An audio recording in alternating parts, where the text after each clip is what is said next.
Hello, hi, hello, hi, hello, hi, hello, it's a Thursday, hello, hello.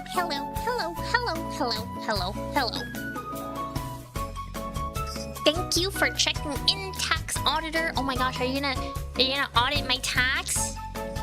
Thank you for checking in, Grant, and thank you for checking in, Weetabix, and 13. Wait, subscribe for wow, 13 months. That's crazy. Thank you so much, Grant. Thank you. That is crazy amount of. That is a crazy number to see. I can't believe I still can't believe I've been streaming that long. It doesn't feel that long, but I guess it's because I take a lot of breaks. But still, thank you so much for the 13 months of support. That is a lot of money that has gone to charity. Thank you.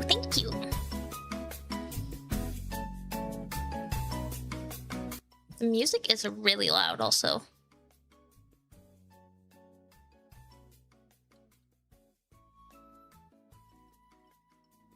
Don't know why it went up that high. Anyway, thank you guys.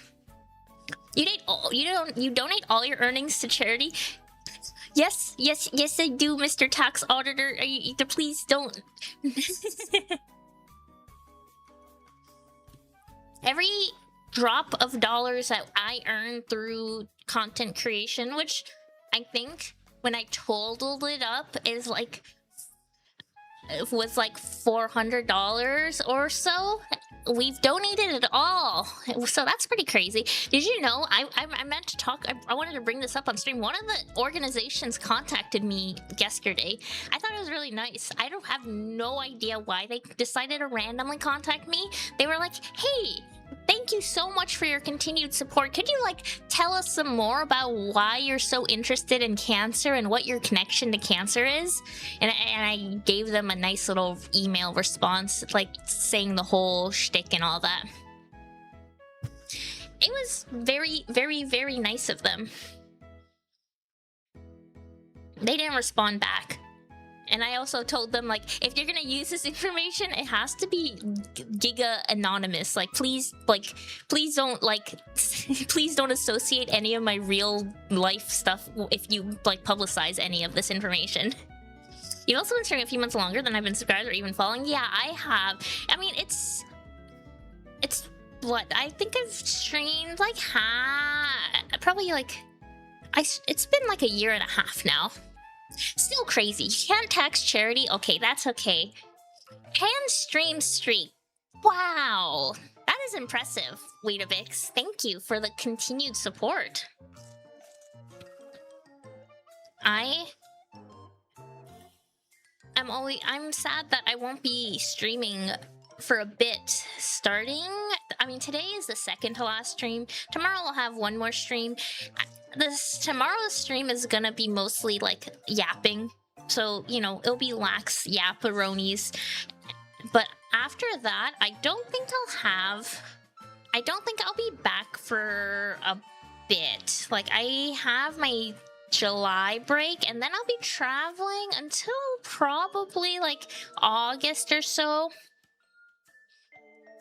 Tax auditor? What do you do for a living? Out of curiosity, yeah, you don't think he tax audits for a living? Surely the person that names themselves tax auditor on twitch.tv.com does the job. Oh, okay. Autoclave audit. Maybe we... Oh, wait, it didn't go. 39 times. That's impressive. That's impressive how many times I've dodged that. It's like really loud in my ear. Hold on. Oh, thank you for checking in, Tomoya. Now I have to update this. I don't know. My audio settings are all weird. Dang it, I'll get you next time. Sure you will, bud. Okay, we were working on this chibi model last week, and this last time I couldn't even really get much done because I was mostly finagling and finicking around with all the layers. But this time I did all of that off stream, so it's now, you know, looks now I can do the drawing part. It's annoying when like you have to fight the system rather than you get to do the fun part. Hi Tomoya, good to see you. Look, I'm just curious if the username checks out. That person could not be lying. They have to be a tax auditor. You have to be whatever you name yourself. That's just how it works online. Okay. I even like went ahead and like made layers ahead of time too. And I made a color palette. Look, I'm owning.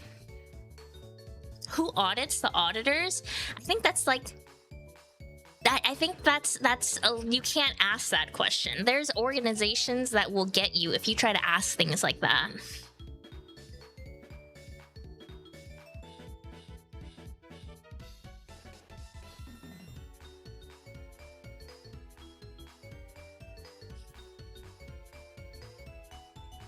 Questions like that remind me of like people that ask like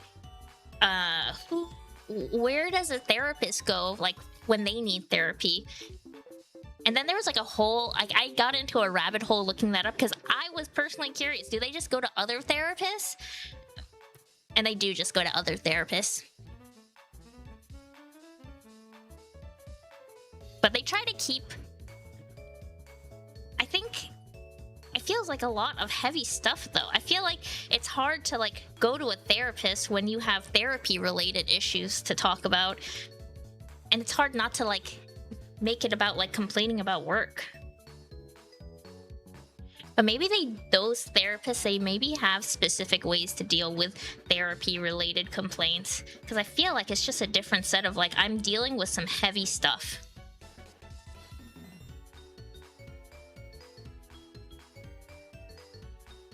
But maybe that's also just kind of like standard things. Like I feel there's some job professions that are just so much to talk about because of how intense and dramatic and life important to people's lives they are, that I'm sure like surely there's like specialized therapy for that kind of talk.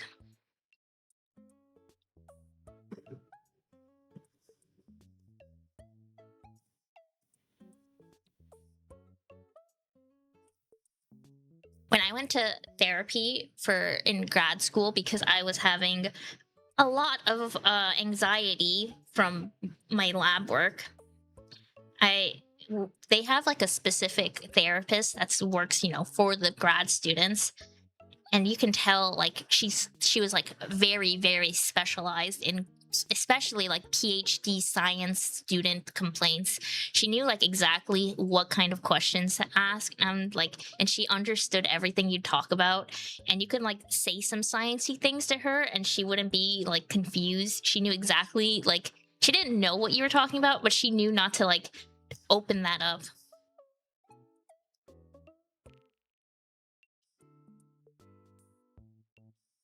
I feel like the glasses lines are a little messy. I'm gonna clean them up a little.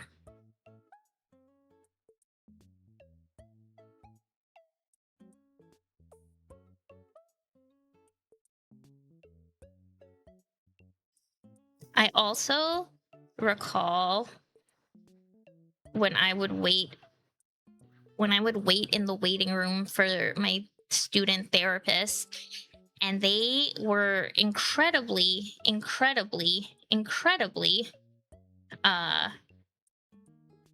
like busy. It's crazy to see how busy they were. Oh, 7 stream streak. Yay, that's also impressive. Thank you, Tomoya, for all that support. Did you also study art during school? I did not study art during school. When I was in undergrad, I was studying biochemistry, and then when I went to grad school, I was doing a molecular pharmacology PhD that ended up turning into a master's degree because I dropped out. I did want to study art though. When I was like growing up in high school and I had to make a decision about where I wanted to go, I really thought like maybe I want to do art. I was really torn between like 3 things. I was thinking of I wanted to go to an art school, or I wanted to go be a teacher, or I wanted to go be a scientist. And And then everyone talked me out of being a artist. And the people that talked me out of it were like my family, because they all said that's not gonna be a good, like, you're not gonna make any money that way. And I was like, okay, I guess that might be true. Sad. And then I was also friends with a lot of people that were in art school at that time, or they worked in the art industry. Like, they were like either they worked on a TV show, like a cartoon, or they were freelance artists, and they all also told me don't study art. They highly recommended me not to study art. They said, you will just, if you want to go into art, just go to art, like, just do it. And so I was like, okay, I guess. And they're probably right. I think I'm happier the decision I made.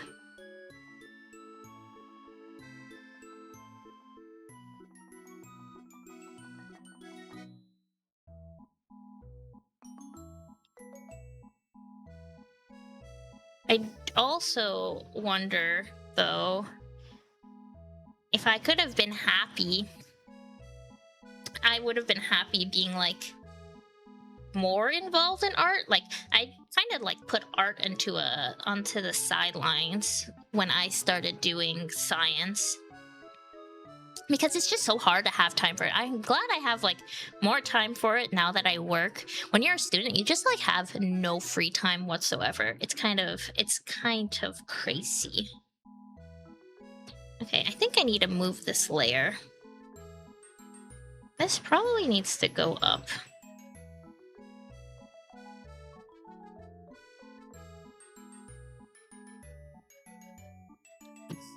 Yeah, when you get people that work in field advising and not, it's probably a safe bet not to. Yeah, I think art can be really fun, but I think I will say, like, this is giga hindsight, because it's like, this is years and years later, like years and years and years later. I would not want to be a professional artist in the field right now. My, like, dream would have been to work in a studio of some kind, because, like, all my friends when I was a little young lad, they were all super into, like, animation, and they all were working on TV shows or interning at TV shows, and they were gonna go, their dreams were to be a showrunner at a time, which is like to, you know, you make your own TV show. And it seemed like a feasible thing. Like, a lot of people were getting that done, but nowadays I hear it's like impossible. It is like, you can't find studio work. You can't, like, you're definitely not getting a Cartoon Network show in current year. Like, that's not happening.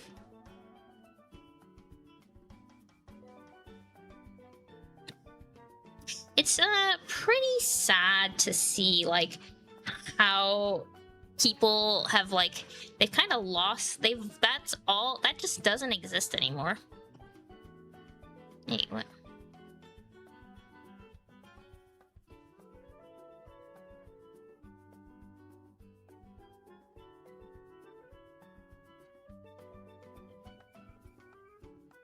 I think if you want to do any of that, you have to go to, like, indie. You have to work with indie studios, like, what is it, Glitch Studios, the people that do, like, Digital Circus and Knights of Genevieve and Guinevere and whatever other indie TV shows there are on YouTube and all that.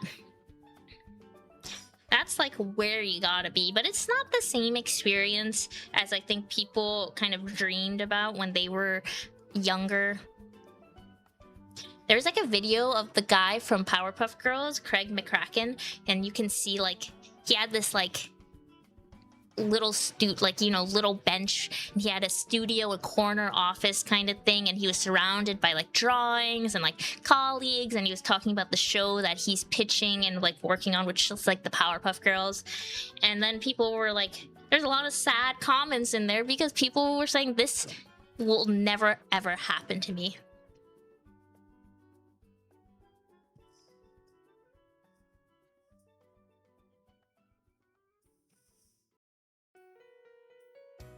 And it's like, yeah, I don't think you will get I don't think there will be another person like, I don't think you can be like Craig McCracken in current day, where you're what, 24 years old and you are a showrunner for a large, like a animated TV show that's on TV, like on TV, like not just the internet, it's like running on a channel on TV. Like I don't think that is ever a thing that's gonna happen again. And I get that's a sad thing to feel. It also sadly doesn't have the same reach since you're confined to YouTube. I think you can get really big nowadays still, to be fair, on just online. Like, look at the digital circus. It might not be my cup of tea, but it has like a theatrical release and people really, really love it. But it's also, I think, a bit of a different audience. Like, it's not the same as maybe what someone would want from like having, I didn't separate this, having a TV show that has like that longevity. Like people still know of, like, you know, SpongeBob and Powerpuff Girls, even Adventure Time. Like Adventure Time is also huge. That's like probably one of the last TV shows, in my opinion, that has the similar kind of like feeling of older TV shows. Need to move that. Studios that came from success. Studios that came from the success of Newgrounds. Yeah. And like indie studios are. It's great they exist. Nothing wrong with them. It's just a bit different. Might not be the thing that some people my age imagine that their careers would be like when they were younger, and studying to be an animator.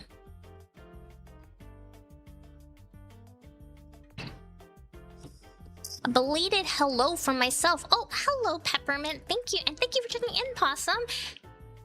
Adventure Time is a GOAT for a reason. It's truly, like, it's inspired so many people, and it still has so many spin-offs. I haven't even watched all the spin-offs, and I saw that they announced a new one just like a few days ago or something. There's the Marceline and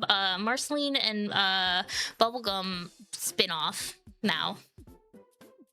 And that's crazy to me. It's got so much staying power, but it's not a surprise because so many of the people that are animators and showrunners now, they directly cite Adventure Time as the reason why they are able to do what they're doing. Like, that's inspired them or gave them their first job.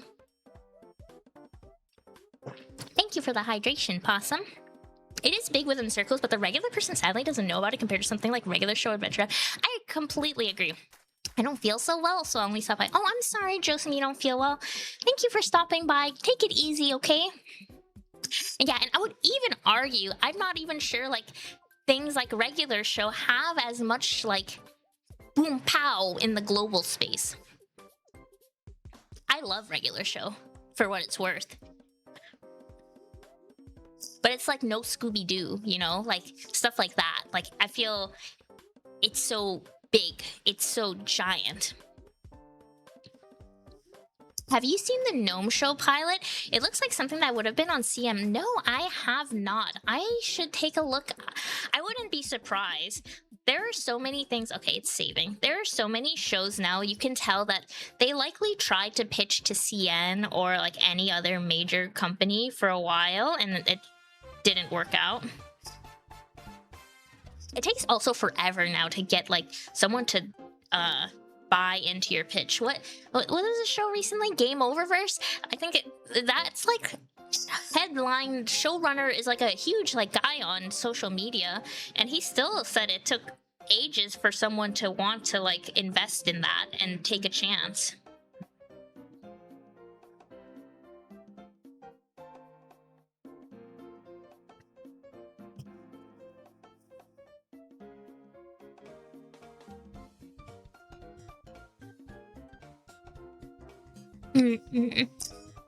I rewatched Adventure Time a little while ago, and I love to see the voice actor going through voice cracks and Peter. I think that's really cute to see too. I really miss seeing that. You don't really get that anymore because shows don't live long enough. The shows they die in like season 2 and they don't get renewed by HBO Max.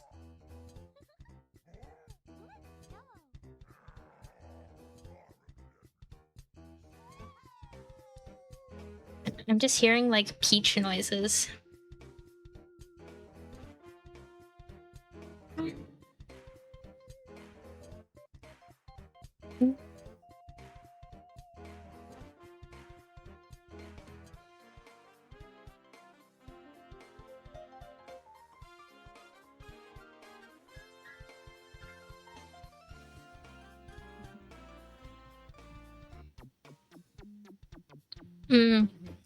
When you're a child and put on a random episode and the main character sounds completely different was always hilarious. It used to be so weird. When I think about how people watch TV now, which is like, you know, you go on a streaming platform and you just watch the TV shows, like you go from episode 1, 2, 3, 4. But I so distinctly remember tuning in. Yeah, I would watch shows through just, you know, having the TV on. And, you know, I'd come home and then there's like a random episode of the show on and I would have no idea what episode, like how many episodes I've watched. I have no idea where I am in the story, but I just have to, I know things are happening, but I would only be able to tell like, okay, the animation looks a little different. I think this is an old one. Or, oh, the voice actors sound a little younger. I think this is an old episode or something. I remember this distinctly with Avatar: The Last Airbender. I never caught episodes in order as I grew up. I just watched it as it would come on. And I'd have no idea what was going on. I did eventually watch it like in, you know, chronological order. And I was like, oh, it's actually good. It's actually good when you know what's going on.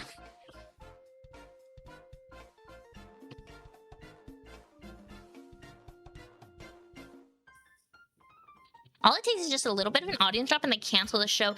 Or yeah, it takes just a little bit of an audience drop, or like they don't hit the number, like the high that they expect. And it's like, I've seen showrunners talk about how the expectations for these studios are, it's like an insane amount of like viewership they want. Like they're looking at like the best, like the peak of the peak, and then going, okay, you have to like get around that range. And it's so often like things kind of just suck in the first season. I don't know, like there's so many great media out there where I think if, you know, it came out today, it probably wouldn't make it because it kind of just sucked. It didn't find its footing until like season 3 or something. Like, I think The Office is always cited about it being, like, cited for being a show that likely would have been canceled in current day because season 1 was not popular at all, and season 2 was kind of like whatever.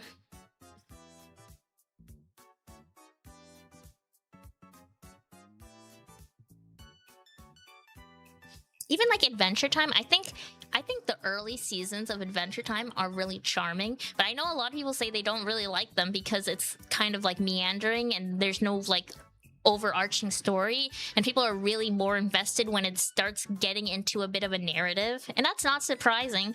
But if it didn't get a chance, it would have never gotten there. I blame the consolidation of all the media companies for the current state of things and pushing the writing to be more second screen focused. I completely agree.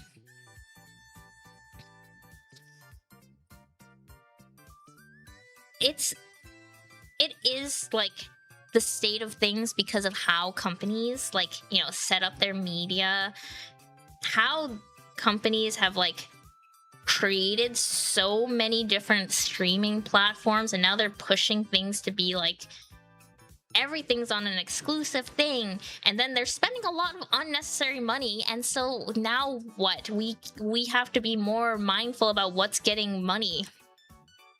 It sucks. And also the second screenwriting thing is crazy. At first I really didn't believe it until like I don't even remember what show I was watching. I don't think I finished the show, but the characters walked into a gun store and then they announced, I guess we're in a gun store, and it's like, yeah, you're in a gun store. You walked into the gun store and there's guns all over all over the place. What do you mean you're announcing, guess we're at a gun store? it was the most like blatant, like we imagine you're not paying attention to your screen right now.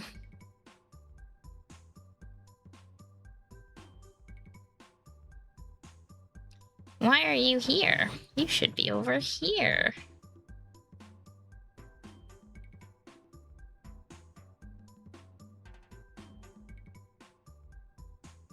So if I put this together, I'm missing some parts here. Where's this? I said I stopped, I didn't have to finagle anymore, but I'm still finagling.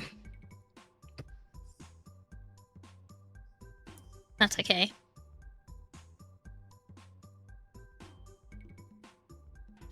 I love Avatar The Last Airbender. I remember crying so much because of how much Iroh loved Zuko as a teenager. I believe in a parental love like that can only exist for... Oh, I know.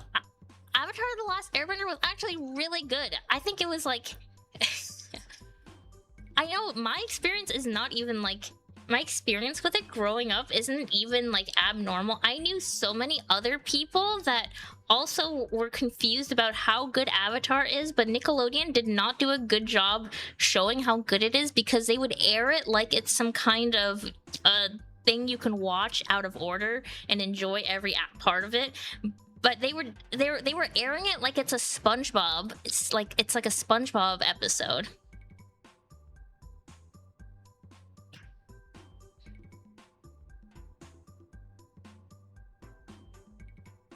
And it's I guess it's no surprise. That's why the shows that are still able to be aired on TV are shows that can be aired like that. Like SpongeBob is still on TV, and like what, it's like played for like 20 hours in every single day. And like Teen Titans Go, stuff like that. Stuff where like a child can like watch and then it doesn't matter. There's no plot to follow.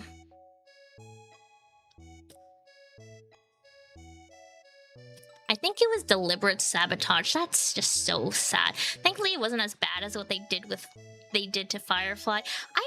I always hear so many like sad things about like people, like the people that love Firefly. They really love it. I should give it a chance. Like I should watch it because I always hear good things about it. But then I know I'll be upset because I know it's like so short-lived. He's kind of a hypocrite. Didn't care when he was coming to Master until someone killed his nephew, and now he's all that. He was trying to grow. He was indoctrinated into that culture. But then he saw there's more to it outside of what the Fire Nation told him.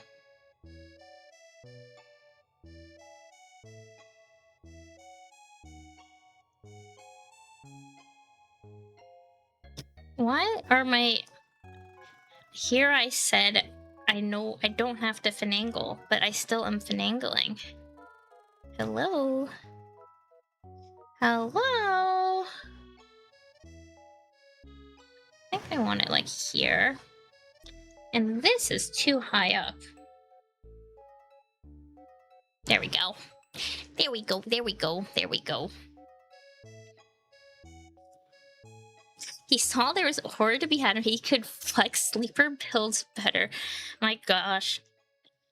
That's like the most youth sentence ever.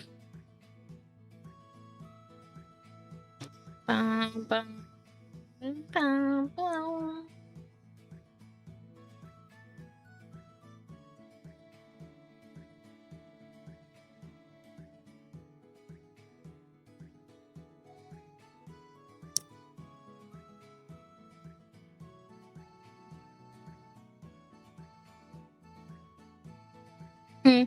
I see where you're getting it, but I think his past gives you context for his action. He felt so much shame and regret over the things he did in war, took his son, he guided his...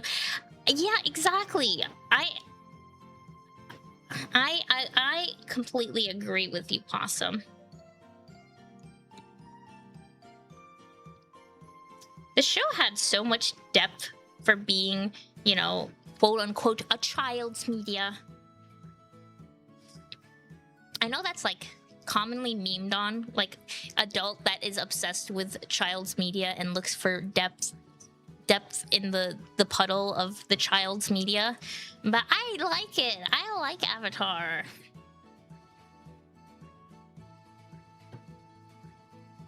I should rewatch it. Are we Korra fans in here? Like, if you like Avatar?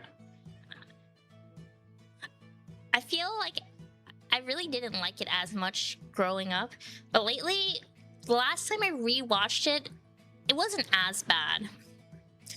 Hi, Dr. Z-Track. Yeah, thank you so much. It is turning out very cute. I'm very happy with how it's looking so far.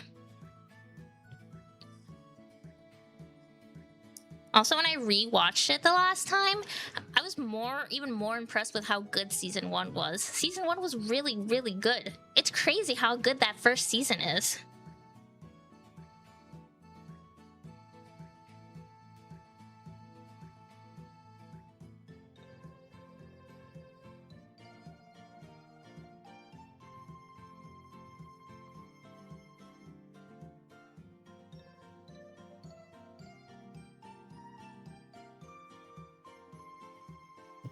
Didn't like Korra, but I never rewatch it. I implore people to rewatch it just to see how it aged in their mind.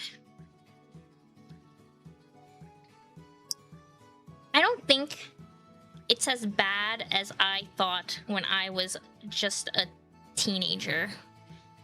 I think I was being very, very hard on it because I was really, really into Avatar at that time.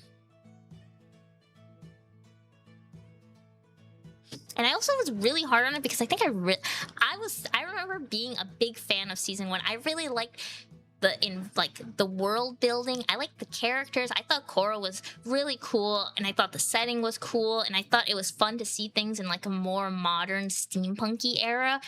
And I was like excited to see where the story would go next, and then the story kind of went in a way that I didn't really expect, and I didn't really enjoy it, and I was going into like more just not exactly what I was expecting. I watched 2 seasons of Korra and they felt disjointed. I heard they kept getting renewed, so they'd finish a story and not know where to go. I also heard, I don't know the veracity of this claim, but I heard that Korra was initially like, they had like a short, I'm getting confused by the song, sorry, my brain got lost by the disjointed rhythm. I heard that they had a pretty short idea, and then they did get renewed, and they had no idea where to go, and I felt like you can kind of see it from like Season 1. Season 1 was such a strong season that I'm like, there's no way that they didn't know this seemed like really good. But then afterwards, yeah, I could see how they might go like, I have no idea, let's just fill in time, let's throw in a romance in here, let's throw in some character building. And then some characters really got shafted. I feel like all the firebending boys, they became not characters. They like, and I really like them. I was so sad. I really like Bolin. Okay, rip. Hi, Beppo. Hi. I hope you're having a good day. I'm being autoclaved, but hope you're having a good day. Oh, I didn't get autoclaved.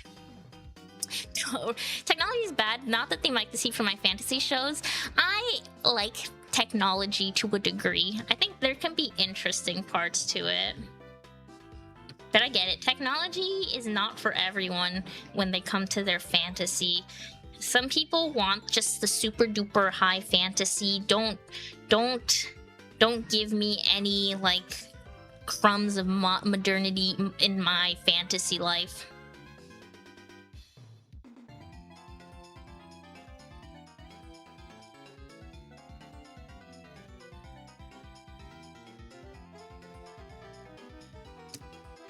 The romance, don't remind me. I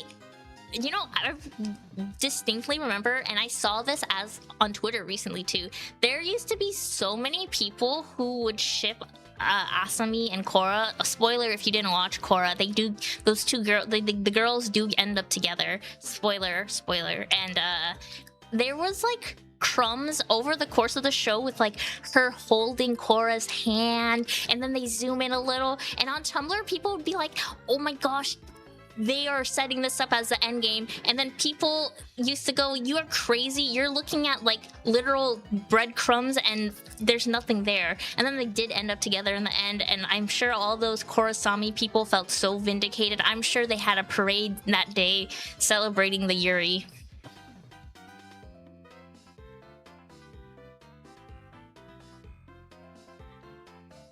Arcane did technology and fantasy really well. A perfect show in my opinion. I really liked Arcane. I really liked Arcane. I don't think Arcane Season 2 was as good as Arcane Season 1, but I also think Arcane Season 1 was just too good that there was like no way to ever like live up to that. You know, it's funny, it's like the opposite problem.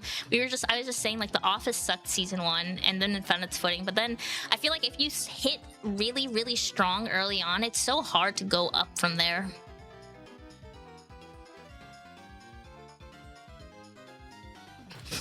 I think Avatar The Last Emperor did it better anyway. They don't really go into it much, but the star connection between the Fire Nation tech and the rest of the nation tech makes it really off. I do like that too. I like it's the subtlety of it is pretty cool. Like you can tell each you know, nation, they were at a different like kind of like a technological level.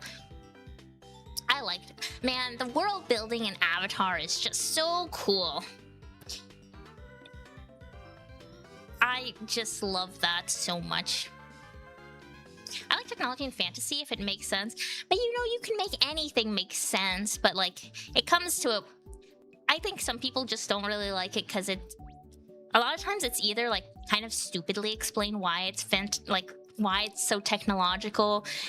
I do get like thrown out of it when they start talking about some like electricity sources or like random things and start trying to explain the world, and I'm like, all right buddy, let's close, let's get on with it. I don't need this. I don't need cars in my fantasy world. And I hate I'm not a big fan of like poorly explained systems. Hi, Alfmoo. Nice to see you here. Hello. I probably butchered your name. I'm so sorry.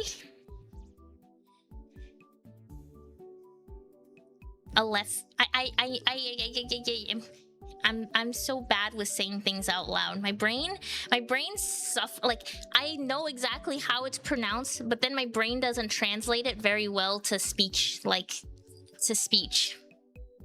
of the streams I watch draws a ton of fan art of them. They're still living on. It's crazy. Some fanships, they just don't die.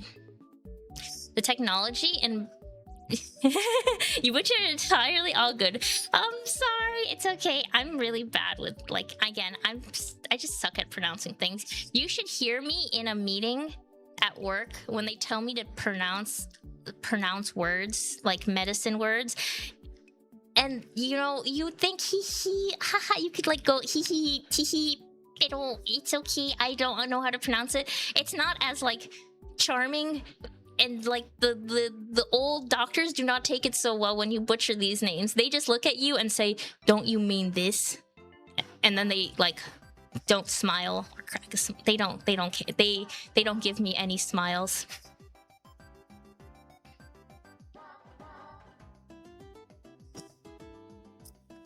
I don't think it's hard to make technology and fantasy make sense. Like my favorite class in D&D is Artificer. Yeah, I think it's not too hard, but it's just more like sometimes it gets an over focus, you know.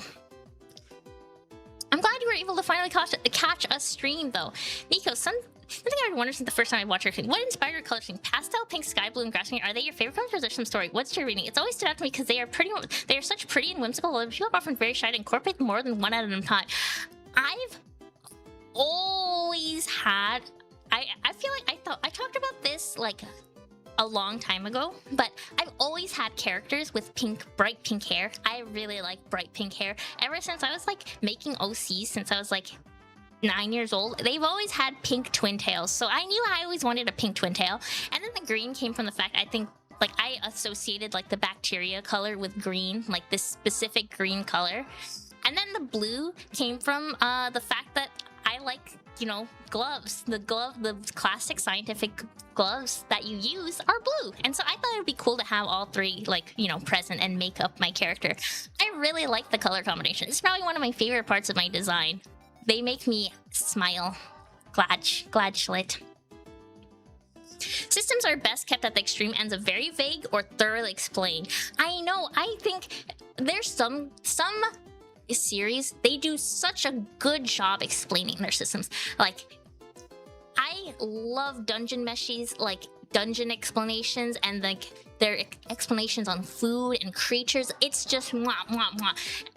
Beautiful, beautiful. Witch Hat Atelier, beautiful explanation of the magic system and the sigils and like symbols. Mwah, mwah, mwah. Beautiful, beautiful. But afterwards, yeah, like most times I'm like, let's just get this show on the road. I don't need to hear about how you guys are extracting magic water from the ground or something, or using magic in the air.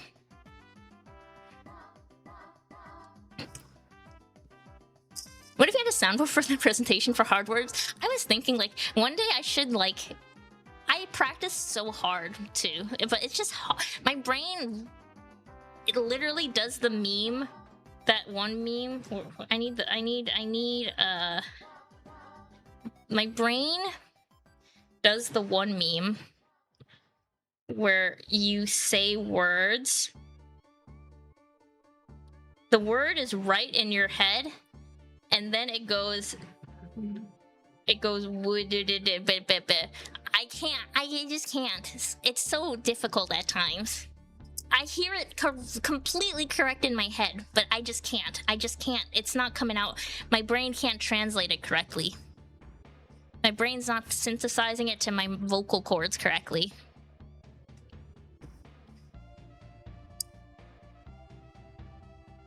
Thanks for the color, very satisfying answer. No problem. I wish I wish it was a little bit more in depth than that, but it's really just, I think the colors look really cute together.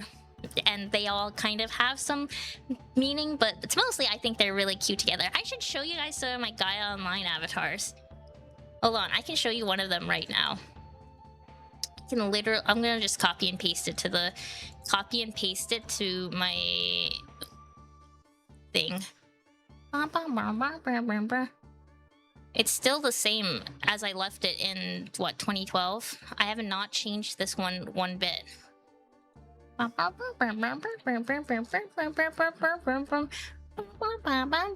thank you for the follow, Incus. Okay, where is it? Where are you? There she is. This is my Gaia Online avatar, which was like an anime forum where you dress up and you spend a lot of money to get character, like, outfit designs. You can see the crumbs of my favorite colors like pop through already. The red kind of died in my in the vision, and the pink changed slightly, but also you don't have much like room of like, you could recreate that in MapleStory. I think you really can. Gaia Online was so fun though, because you can have like, there was no like there's layering involved. Like, this outfit has like 50 different items because there's layers on top of layers. That was like the most fun. I don't know how Gaia Online is nowadays, but like, this was so fun. This costs a lot of money, but it was all donated to me. Smile.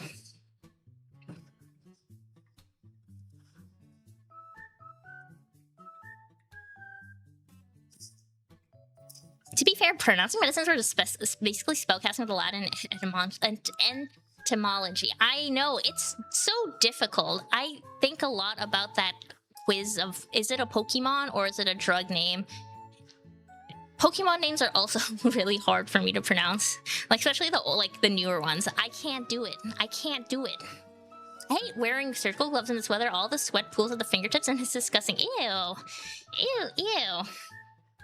I used to get, okay, ew story. I used to get such bad rashes on my hands when I would work in labs in the summer because my hands would get all sweaty, and then the latex and the sweat would cause like contact dermatitis, and so I get hives at the end of the day, and it was like the worst, and it also motivated me to get out of science.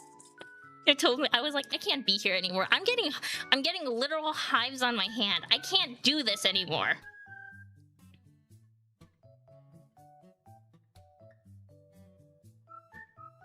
Okay, I think I'm gonna work on this part.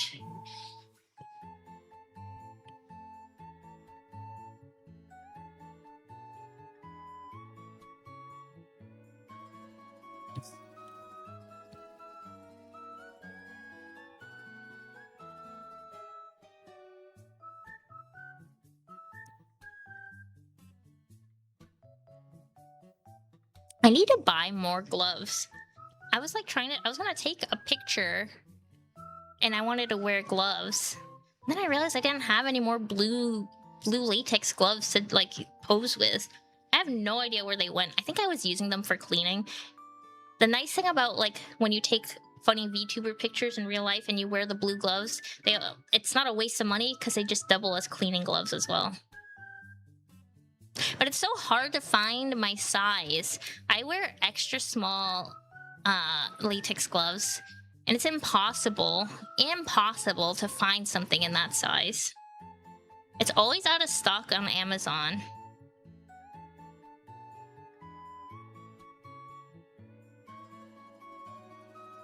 Or it costs a lot of extra money. It's all against me. Nico has small hands. They are small. My lab manager would hate me because they usually would just order large gloves for everyone. But then I was like, excuse me, ma'am, I would like these extra small gloves specially ordered for me.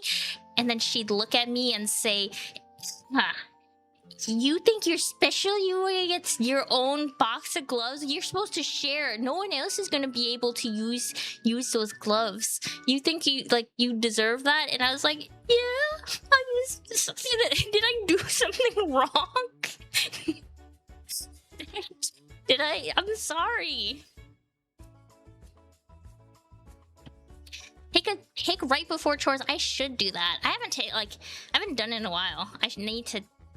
But I want to do some hand cam streams. Probably I need to buy the camera, but I'd like to do some hand cam ones, and then I can wear the lab coat and lab gloves. But I don't want to do it in this weather. This weather is, I'm not wearing the lab coat in this weather.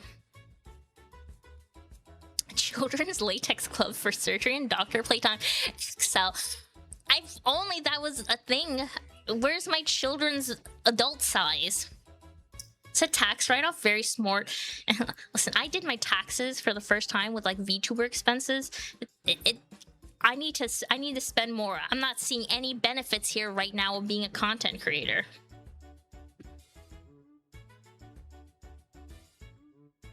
Where's my face one? Eyes, face.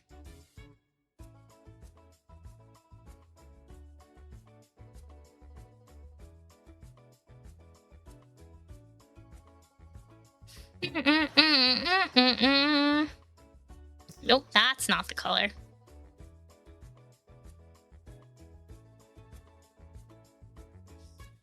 Surely not having properly fitting gloves is an OSHA violation. Yeah, you would think that, but you know, the beauty of a lab is there were so many violations happening left and right, and there was just no way that OSHA would ever know. Don't tell OSHA that though. Don't tell OSHA that.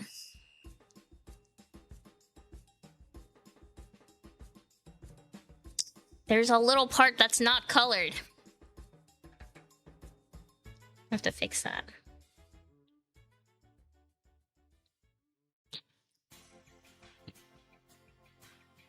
The weather finally improved here. It's been great. It's actually not so bad. It could be way worse, but it's still kind of... the lab coats just don't breathe very well. It feels so insulated. I used to wear I'm gonna break the science illusion to you, but a lot of scientists, they are not wearing their lab coats when they're in lab. I'm sorry if that's news to you. Though it depends, I guess, on what kind of lab you're working on, but nobody ever wore their lab coat when we would work in like any of the labs I went in. The only time you wore it, or the only time I would wear it, is if I was working with mice and I didn't want anything gross on me. Head pat! Yeah! You are special and you deserve comfortable PP. It's the bare minimum. That's what I'm saying, Possum.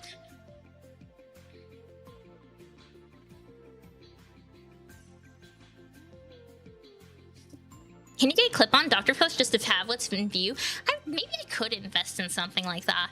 And then maybe I could also get the cuffs specifically colored, because they are technically pink, and mine are not pink right now.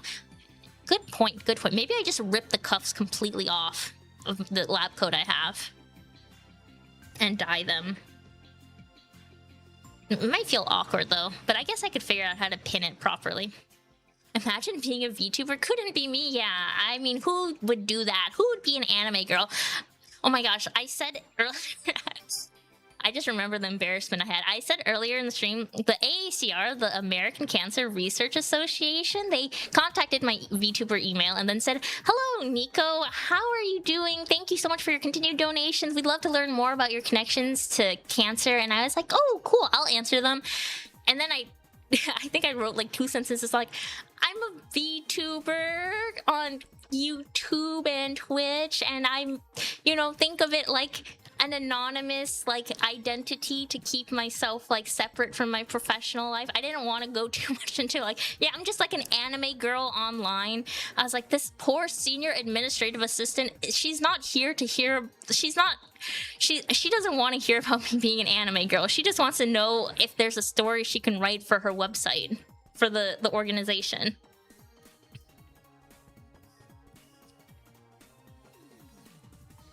It's like Chef's just wearing joggers and hoodie when working. Yeah, it's an illusion. It's the illusion break. It's not, there is no like actual, no one's actually wearing their lab coat. The only people wearing the lab coat are people who are fresh, brand new, and they still want to pretend this to be science.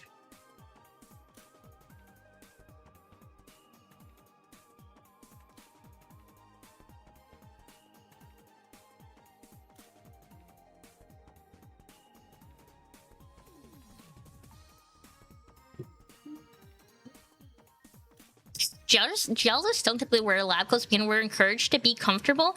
Well, that's good. Like, the lab coats can be comfortable if you spend the extra money. My undergrad research lab PI, she had a super comfortable hot pink lab coat, and it was like, she was like, "Yeah, I spent a lot of money on this." And I was like, "How do you get that?" And she's like, "Yeah, you can't like, you can't really get that. You need to like know the right people." I was like, "Oh, okay." I got gate kept out of a comfortable lab coat.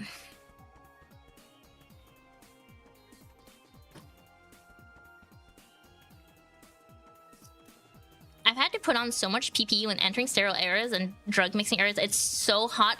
Yeah, one of the worst ones, if you work with like mice, you often have to go to a specialized area that's considered sterile and like sterilized and separate from the facility, and so you have to go through like a cleaning process, and you have to put on the most giga PPE to work with the mice. You have to put on the hairnet, you have to put on the mask, you have to put on like a coat, and then you have to put on a thing over the coat, then you have to put on shoe covers, and you have to have your gloves on. You had to go through so much, and then I would also have to walk into a room that like sprayed me with a bunch of like air to clean me off, and I was like, okay, it was the worst.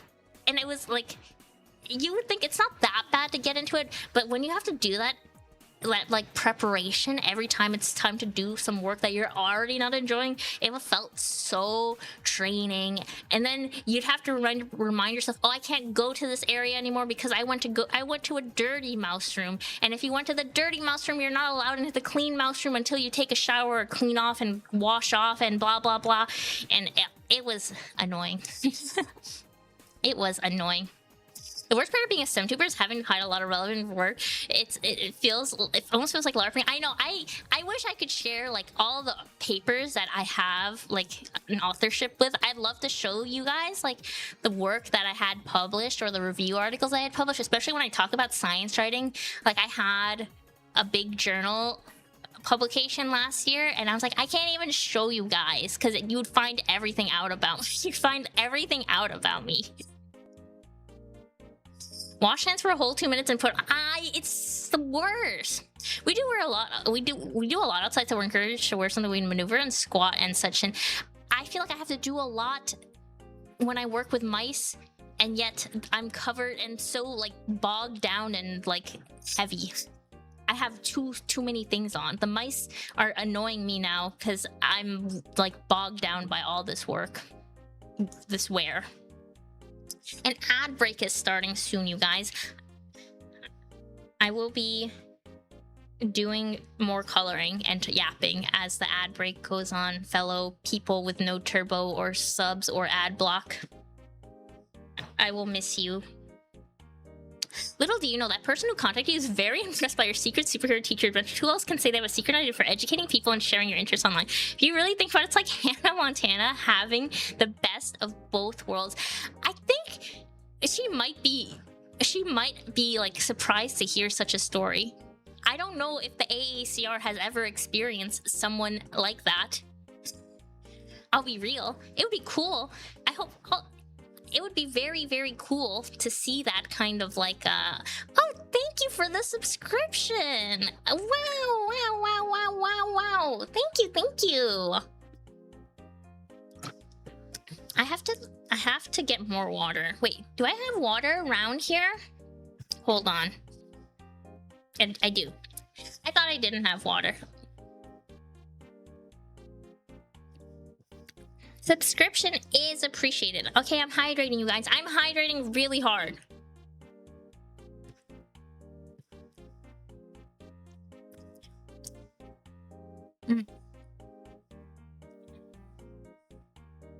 Okay, now I don't have water because I just like giga hydrated.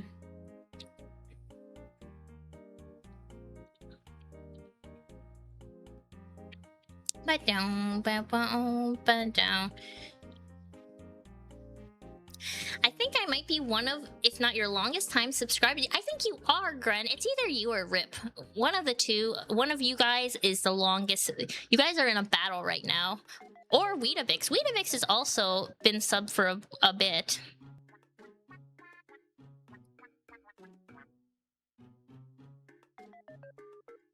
Oh, Weetabix is 15 months. See, I had a feeling it was... I was like, I think it's Weetabix. My VIP. My one VIP. Thank you for the 15 months, Weetabix. You are very appreciated. All of you are. And a level 1 hype train. Woo! Hype train. Choo. Took a long time for that 50k. I know it takes a while when I don't stream enough. I'm hoping for next year things are gonna maybe be a bit different. I'd love to have a consistent like 3-day stream schedule by next year, but we'll see. It's all dependent on how personal life things move. Most I ever touched with PPU was one of my nuclear research, and we learned how to put on a hazmat we never even needed. Granted, I did get irradiated and scared of catching particles, and my mentor said just to leave and don't worry. You got irradiated, and they said, hey, don't worry. I've always wanted to put on a hazmat suit, though. For no particular reason. I just think like I want to be Breaking Bad. I just want to be Breaking Bad. The clothes you see Alan Grant and Ellie Sattler wearing Jurassic Park are pretty accurate to your typical geologist and paleontologist. So like, it kind of feels like hiking, like clothes, kind of in a way. Unfortunately, I'll never be VIP. I'm addicted to autoclaving you. Maybe one day we'll have like if I have the gambling thing set up, you can earn giga points, and then you'll have enough points to autoclave and be VIP. Nuclear is boring to me because it's more chemistry, not physics, and exciting, not as much math, believe it or not. Really? That's not what I would have expected at all. I thought it would be way more math, like, mathy. And more chemistry? Wait?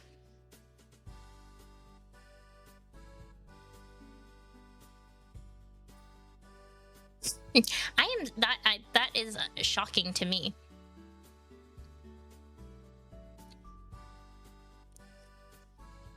Hi Van Bino, have you heard anything about laetrile or amidaglin used to treat cancer?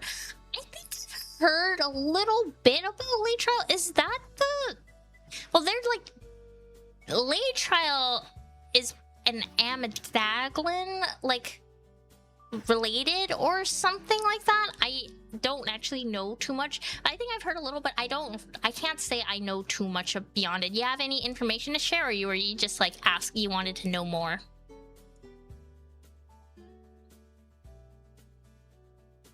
Oops, I put that in the wrong. It's like stuff found in apricot seeds. Yeah, I think I knew that. Wrong way.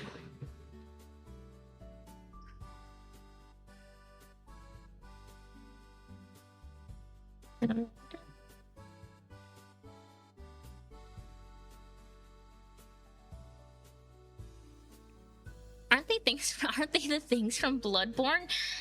It does sometimes drugs and cancer, like therapeutic names, they do be sounding like they could be enemies in a they would be enemies. Fantasy enemies. I've never watched the geology anime too. What is the geology anime? Hold on. Geology anime. Oh, this one. Ruri Rocks. Ruri no Hoseki. That looks about... They are...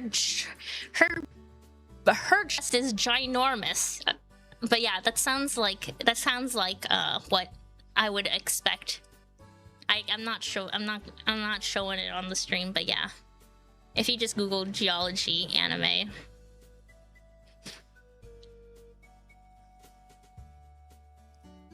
I can tell you about another. I gotta go math points and math. Oh, I'm glad you were able to stop by. Thank you so much for the subscription again. I'd love to hear more about it too. I'm curious. I'll have to stop by one of your streams too.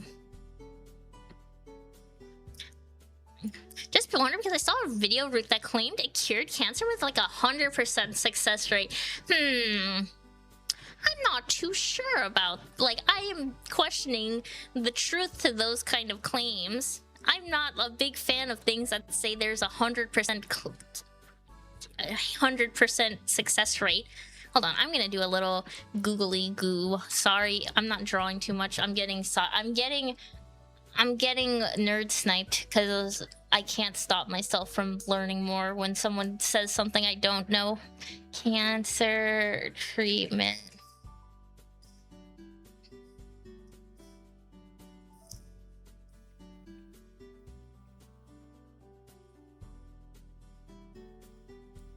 There are some old clinical trials here. 1982 clinical trial of amygdalin in the treatment of human cancer.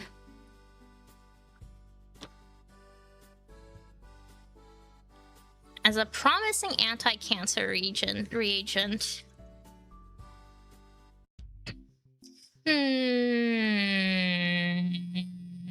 Cancer rates are increasing.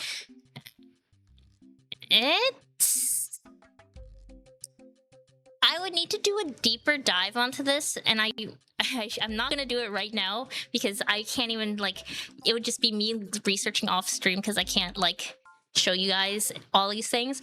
But I don't think it doesn't look like 100% cancer, like, treatment rate. It seems pretty, like, scarce, like, and scattered, the information. So, you know, is there anything with 100%? There's studies with like 100% success rate when you have like the teeniest, tiniest of like samples. Like if there's something with like 4 people and those 4 people all got treated, or like 4, I'm not even gonna say people, because 4 people getting treated could be huge, and they all successfully get cured would be a huge thing depending on how rare the cancer is. If 4 animals had 100% treatment success rate, you wouldn't really care because it's 4 animals. 4 animals could like be like nothing. And in autoclave.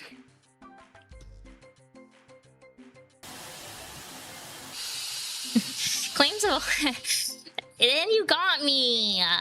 I got nerd sniped into autoclaving. 100% success rate. Have 100% success rate in activating inquisitive Nico mode. I am you. It's so easy to get me like distracted.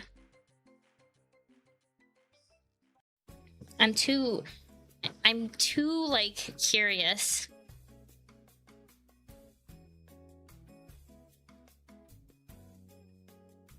I can't help myself.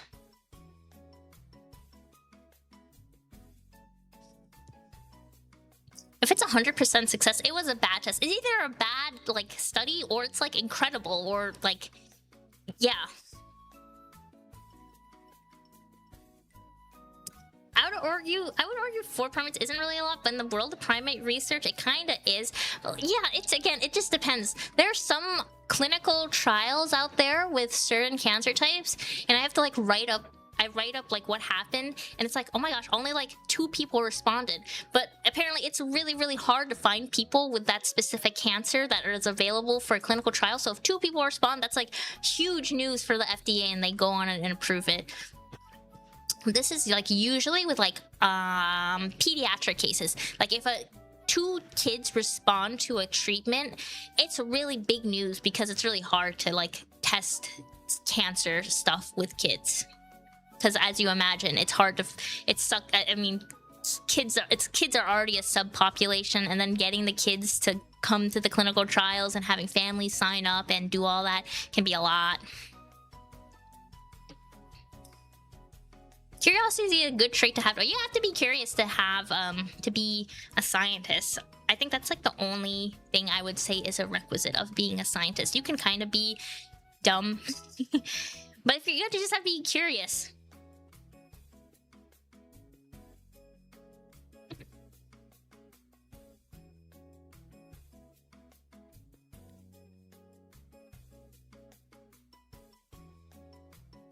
You have to also, another part, I will say, you have to be okay with being wrong. That's a huge part of science, too.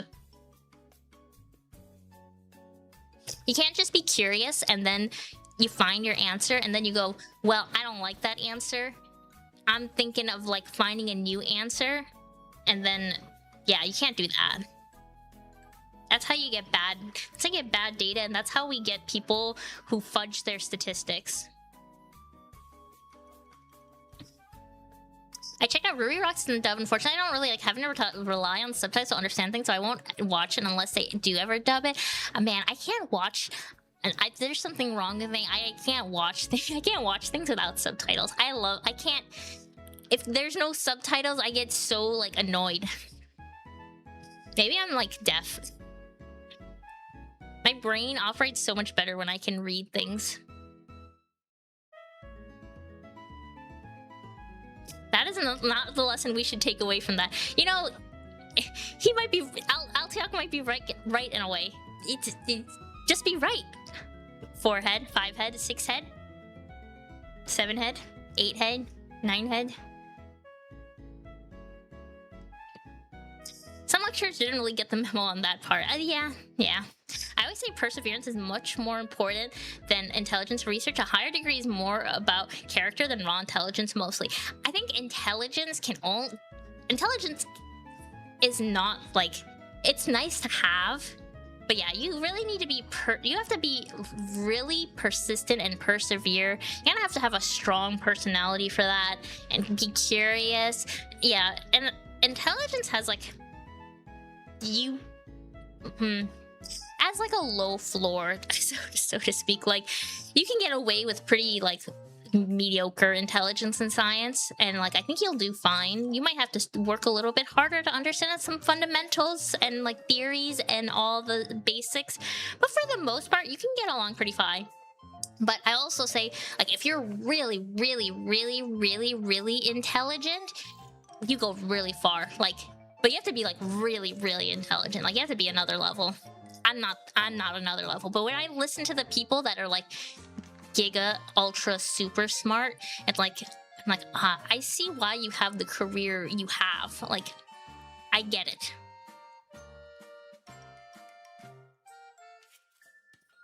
I just don't enjoy having to read to understand. I like being able to hear what's happening. I guess it's also different because I understand Japanese.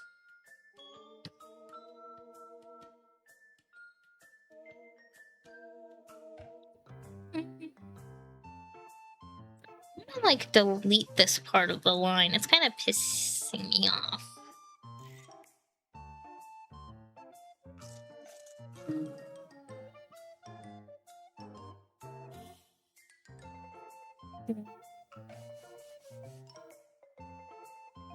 There we go.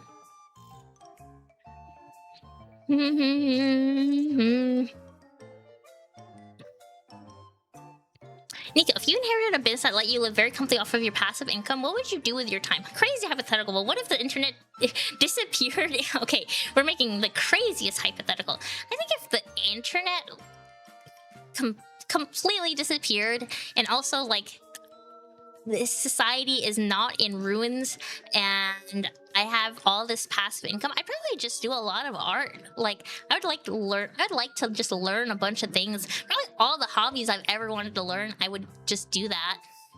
I would have to go to a library because there's no internet. I'd have to read a lot of books. But I'd like learn a bunch of languages that I've always wanted to learn. Like I'd work on my Korean since I've been stuck in like beginner intermediate for so long now. I'd work on art skills. I'd work on learning random things. I'd work on just whatever. And probably beyond Korean. I'd just learn every language that I care about. It would just be like I'd just be reading a lot of books, I feel like. Without the internet, there'd be much bigger. I'm pretending in this crazy hypothetical that there is no problems whatsoever and I'm capable of just reading books. I would be like Phil from Groundhog. I was just thinking that it would be like Groundhog Day for me. I would be Phil and learn every single skill and kind of do that. I love Groundhog Day. I should rewatch that movie. What a good movie. Like I know it's kind of like hell for him, and I get it. But also, my goodness, all the time to learn whatever skill you want. I love that. The time to learn every single thing that's gonna happen in that time frame and know every single person and their history. Sign me up. I would work on reinventing the internet. That can also happen too. I could do that with the infinite time I have. It would be my heaven. I don't think I would want to leave. I know he goes a little crazy, but I don't know. I kind of like it.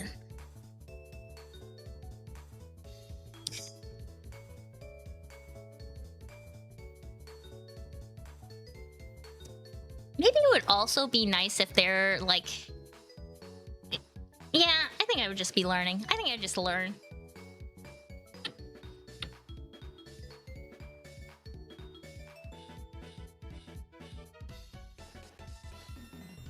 You have infinite time to get over the existential dread. Oh, exactly. Yeah, I remember not everyone speaks Japanese, so I need things spoken in English. I get that, but I mean, personally, I watch anything with like languages I don't even speak. Like, I love watching French media. I don't speak French, and I like just read the subtitles. But I get like, not everyone enjoys subtitles. I watch a lot of Korean stuff, and I don't know, like, I can't follow along Korean that well.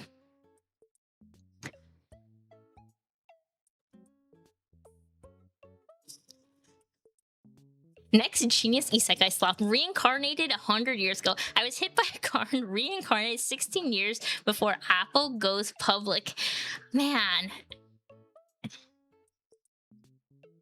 It's funny, there's probably, if you like search deep into the isekai slop like novel databases, like the ones that don't have anime, like they don't have an anime adaptation, there's like maybe 2 people actually reading it, you'd probably find something like that. There are so many isekai novels out there, you guys. I don't think you understand. You only get to see the like tip of the iceberg when you watch only the anime. But like if you knew Japanese and you went on these open like publishing websites where you can put whatever garbage I don't mean to call their work garbage, but it's not the highest of quality, I will say. You can put whatever you want on there. It's yeah, it's a lot. Watching shows and movies with subtitles is such a fun experience. Well, yeah, I mean, if it's the thing that's gonna stop me personally from like, if I can't watch it, like if there's no other, like I would just watch it. Like I've never really thought too much about the subtitles. I like the quote from the Parasite director. He was like, you know, don't let the like 1-inch words scare you from experiencing the world of like movies and medias outside of your language.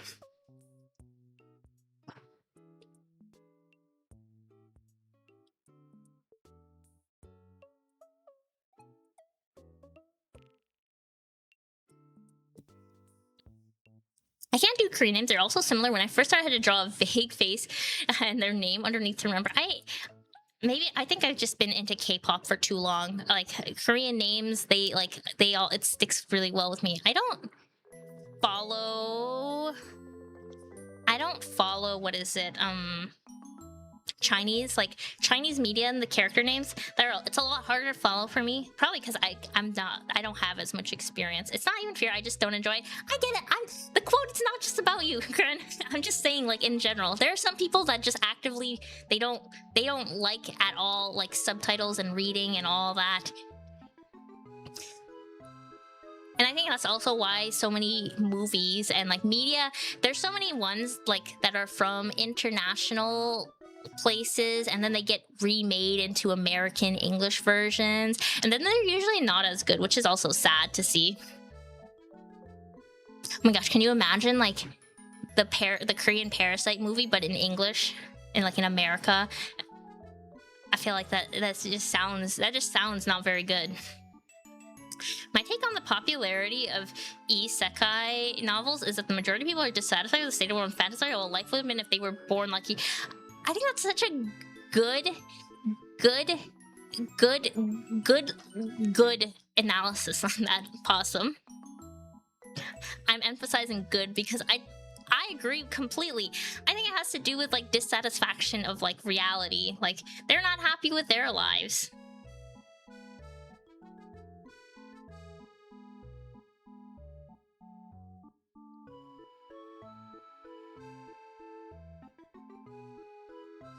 Though I think nowadays isekais are, even though I don't know if things are getting any better like for people's like financially and worldwide, I think I saw a thing that one of the publishers said that isekais are not doing as hot nowadays. I think it might be a turn of genres. Like I think the people might be a little over, like they've been overstuffed with isekai media and now they're kind of over it.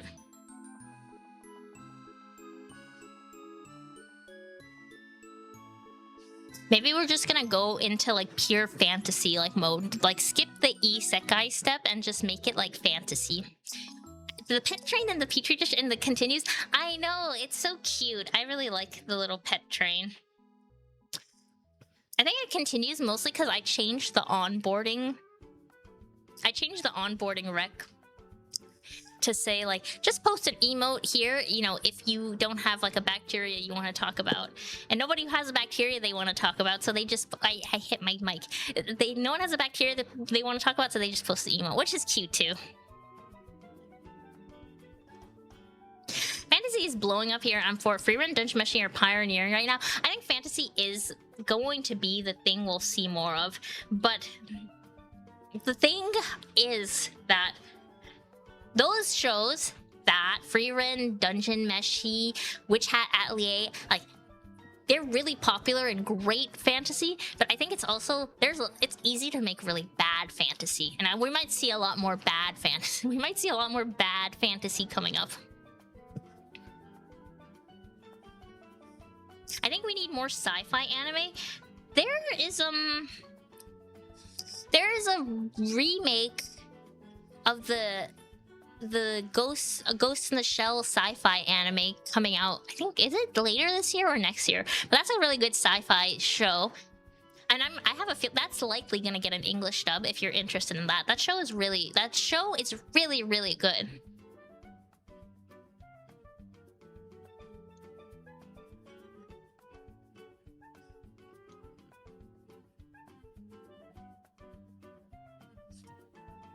I'm waiting for the isekai show about the world, but the person that is being isekai'd is leaving behind. Like, oh, as in, like, what happens when my brother just randomly died, and now I have to face the life of without my brother in my world. That sounds like a sad... It sounds like it could be a really good drama.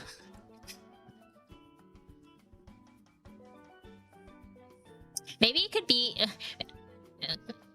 I'm surprised there isn't more things like that. Well, they have been doing more of the ones where the hero returns to the regular world after completing the isekai stuff. I've heard of things like that. I haven't actually watched them myself. Like the dog episode of Futurama. Oh my gosh, that would make me so... That makes me so sad. How does Futurama nerd snipe? How does Futurama make me so sad? The other day I was watching some scenes from Futurama, and I watched the scene where Fry goes back into his like mom's like dream or memory, and then they like talk and have a chat like post Fry leaving, and I think I sobbed for like I think I sobbed for like 30 minutes straight.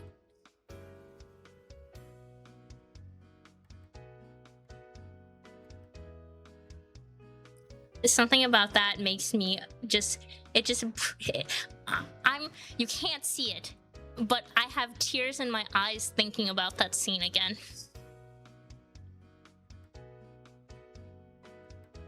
Have the isekai person start in a very interesting one and get isekai to a really boring one. They can just like check in on the person doing like an office job.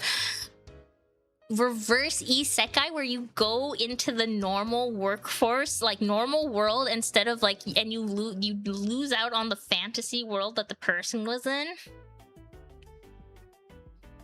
But then they have to cut to the reincarnated Ren having the time of life with elf baddies. Yeah, you need like a mix of the two. They did retcon it later, so the dog did get a happy ending. We're glad for the dog.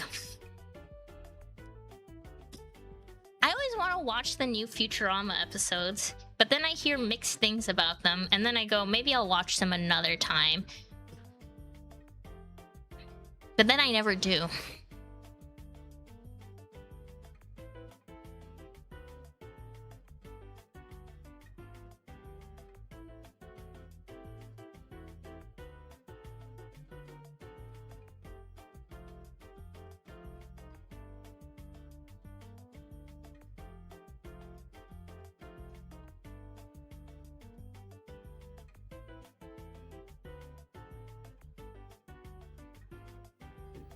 There's a show airing now that there was a guy reincarnated. It's a weird thing. The first episode he reincarnated the hero's right 11th rib. I see. We're just saying whatever. It's like the wacky time, like anything goes.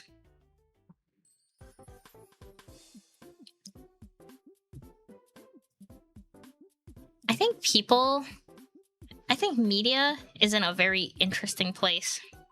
I was having a discussion with someone about this, because I was sharing the quote from Itoi Shigesato, which is the creator of Earthbound and Mother 1 and Mother 3. He's one of my favorite game directors and game developers.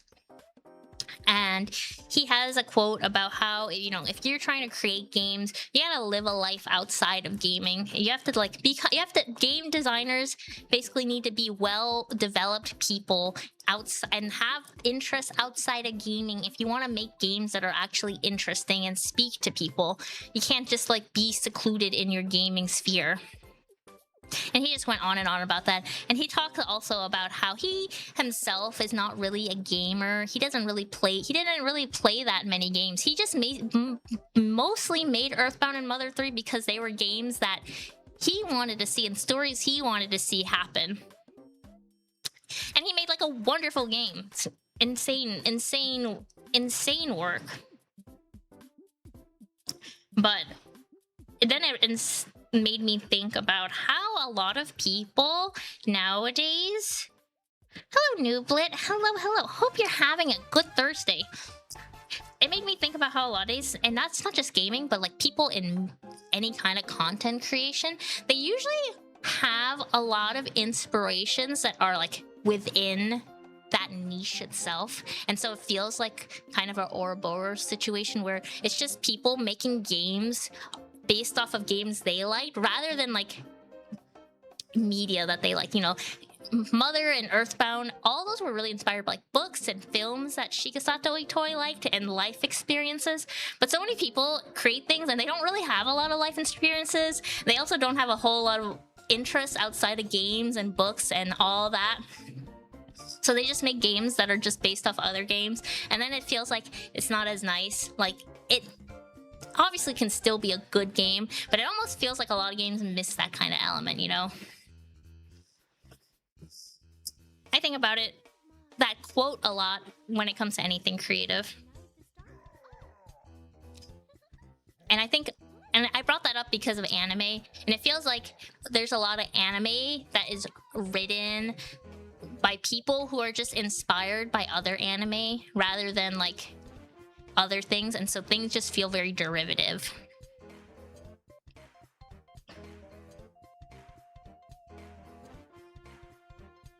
I think I even saw, I don't remember which manga author said this. I have to like look this up.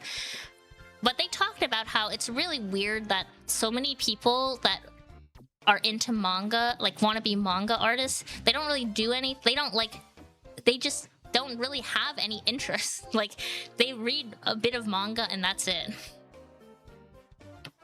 And they have like 1 or 2 manga that they like really cherish, but they don't have much else like driving them. There's no passions. I wonder if that's like a recession indicator.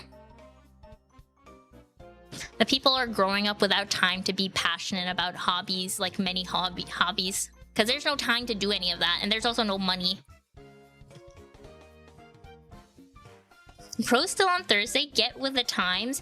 True, I'm so behind. It's an 8 p.m. on a Thursday. That time I reincarnated as the Agar in a VTubers Petri, but I was accidentally released into Water Supply. Now I'm trying to infect the world with a disease that causes baldness. I like that.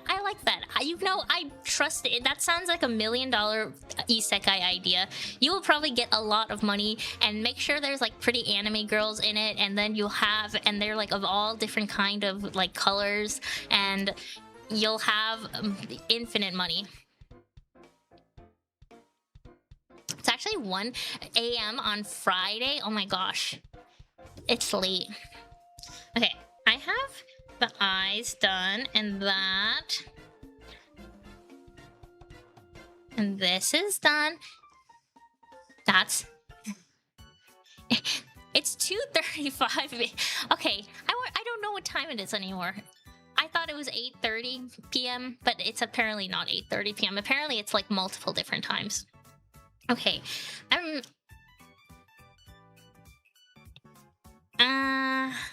okay. It's 7:35 on Tuesday. It's Tuesday. Thursday. Okay, now it's not Tuesday. It's actually Thursday. How do time zones even work? You know, like that tweet that's like, I don't know how wind works, and I'm too scared to ask about it at this point. And sometimes I feel like that about time zones.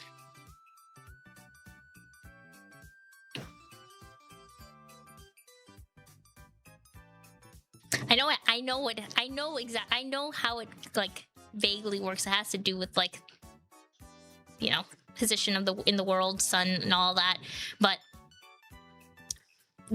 to me, it's more like, how do they figure it out? How do they figure out all these differences? Did we arbitrarily make all these time things?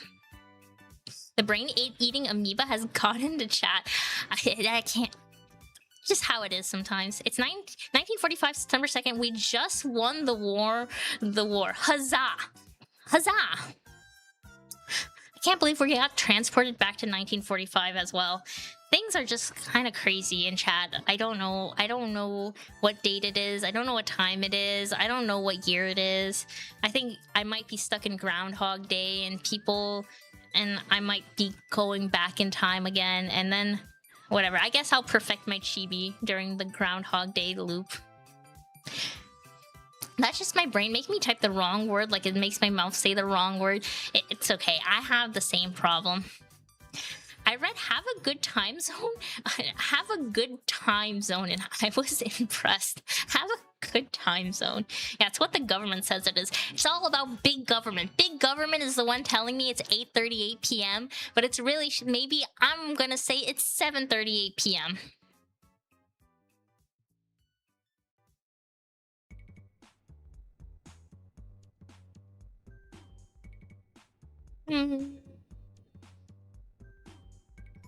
China's one time zone? I actually did not know that.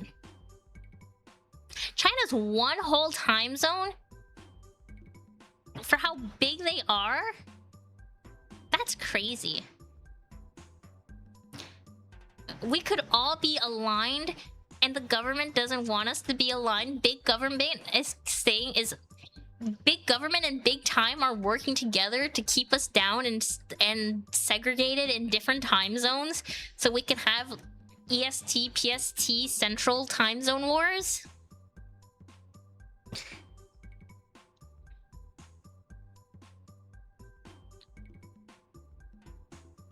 Time zones are made up. I'm learning a lot today about big time zone.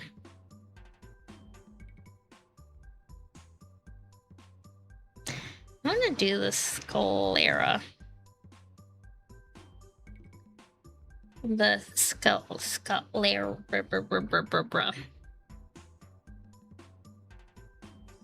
Well, why did it do that? Why did it cover that if it's supposed to be in... Oh, it's because I'm in the wrong layer. Right? Whatever, I'll just keep it and I'll move the layer as I need.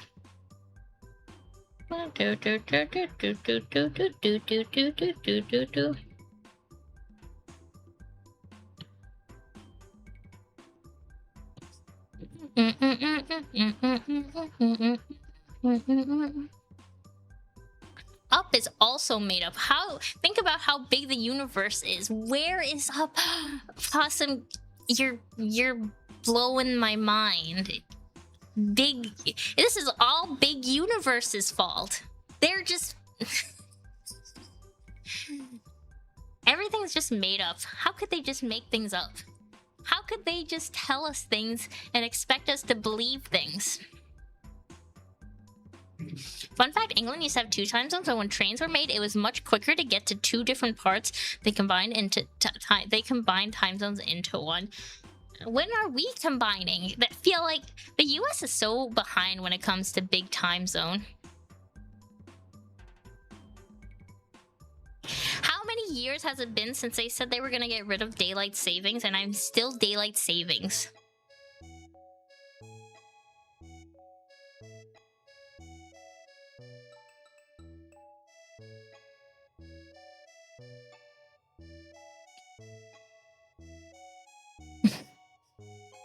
It looks like China also fits into 5 of the geographical time zones. Instead, they all just use Beijing time. They have potentially 5 of them, and they all, like, they're just one. They're so united. They fought against big time zone, and they actually won. When's that gonna be us?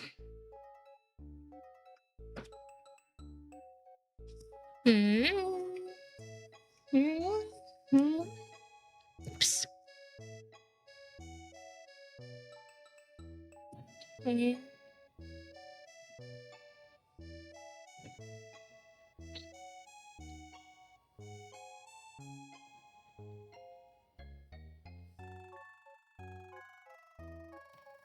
Oh, my chat.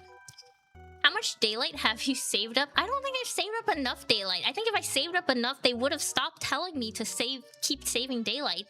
But clearly I haven't done enough. My counter can still keep going up. We need to save up more daylight, you guys. Keep up this daylight savings and soon daylight savings will end. We won't need to save it up anymore. Nico, is there any conspiracy theory that you personally subscribe to? Huh, that's an interesting question. I think most conspiracy theories are definitely like the major one. There's no way like I could ever conceivably think there's any way they're real. Like things like chemtrails and like all that, like flat earth. I think those ones, like that's like I don't know how we even got there. But like there's probably some like low impact conspiracy theories out there that I think make sense. I think there's the one that's about I'm trying to think of ones. I'm trying to think of it off the top of my head. As we all know, they're shaped like a velociraptor. Yeah, I'm sure you can prove that one.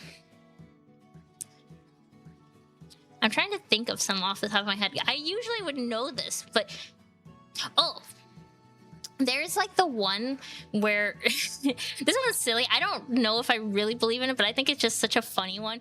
They named Frozen after. They named Frozen because they wanted something to cover up like Walt Disney Frozen when you like Google that. They didn't want you to Google Walt Disney, the guy Walt Disney being frozen anywhere. So now they have the movie about that. That one, I could believe it. I could believe Disney doing something like that.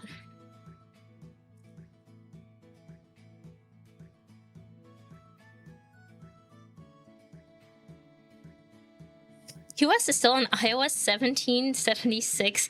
Man, when are we getting an update? That's hilarious. I haven't heard of that one in years. I know there's always some low. I think the low impact conspiracy theories are funny. I think things that you think that are just a teeny bit of truth, but it's like harmless enough. It doesn't matter like if it was real or not. I think those are pretty funny. Should be like here. Is it because this is... There we go. I personally started the conspiracy theory that a lot of companies change their logos to mess with us into Mandela effect. I refuse to believe Fruit of the Loom didn't have a cornucopia and the Monopoly Man didn't have a monocle. I've seen some like Mandela effect like conspiracy theories. I think it's crazy. Like the Berenstein Bears. What is it? Like how do they spell it? It's Berenstein or something like that. That's what people think it's spelled like, but it's spelled like Bernstein, whatever. I think I also thought it was Bear, but I think that's not I don't think that's like the company changing things. I think that's just me assuming the book about bears was named Bear.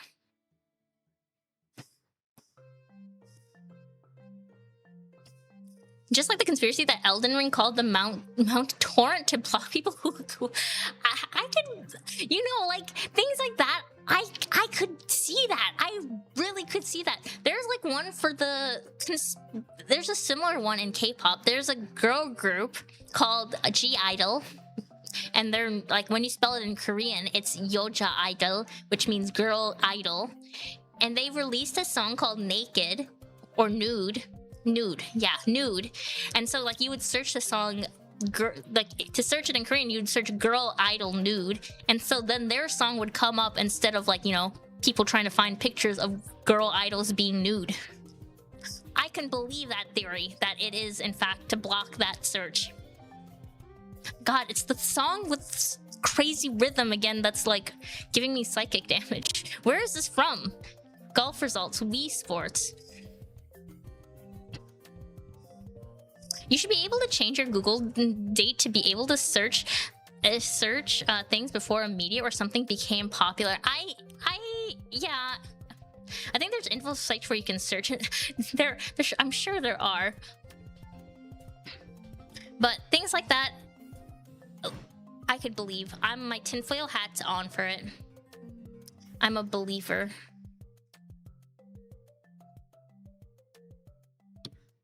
Okay. We have mostly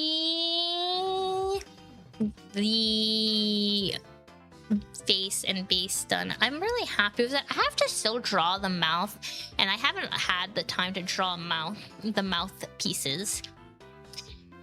Oh, hi, Dr. Echolas. I'm doing great. Good to see you. Thank you for dropping by. I hope you're doing well. I think the Mandela effect's a lot of people just being too stubborn to admit they misremember something. No, it's impossible. I could be wrong about this memory. It's the whole world covering up the fact that I was right and they cheated to some ulterior motive. Let me look it up in a line and validate my feelings about this. And that's the voice that I imagine when people are like vehemently on Reddit and like screaming about like the companies are truly messing with their mind. I think it doesn't help that there's like subreddits called like for the Mandela effect, and there's other people that are there going, yeah, you're being gaslit and I'm being gaslit and we're all being gaslit and companies are doing something to us, and they're like feeding into each other's delusions, and it's like a bit of a dangerous thing. The Mandela effect's a little at least less minimal, but there's some communities where it does feel like, oh gosh, there should not be a community for this. You guys cannot you cannot be interacting with each other and, you know, letting this kind of thinking persist.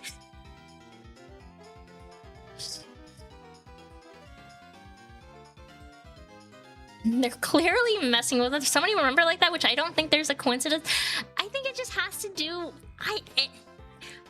I think it is just a coincidence that people misremember, but they don't want to admit that they misremember. And I don't think that's a crazy thing. How many people like to admit that they're wrong? Most people hate saying they're wrong. It's the chemicals in the water. See, it's a danger of like being in a community. There might be someone that really does go, it's the chemicals in the water. It's the chemtrails in the air. The government's putting things in the air and making us misremember the Monopoly Man. That's when you need to step away from the Mandela effect subreddit and stop talking to those people.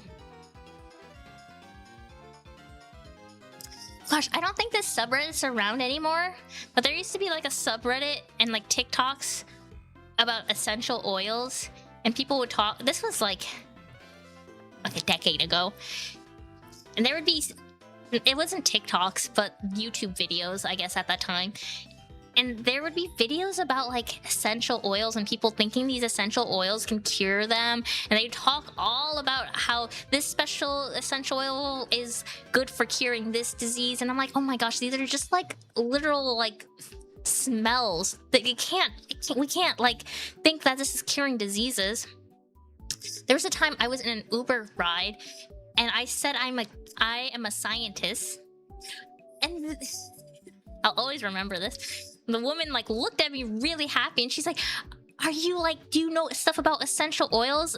And I was like so flabbergasted, and I couldn't believe what this woman asked me. But then I also realized, and I was keenly aware that she is driving a car that I am in, and I couldn't just say, you're crazy lady. I just said, oh yeah, I've heard a lot about essential oils. Yeah. And she told me about how she uses frankincense essential oils to cure her breast cancer lump. And I didn't know how to respond.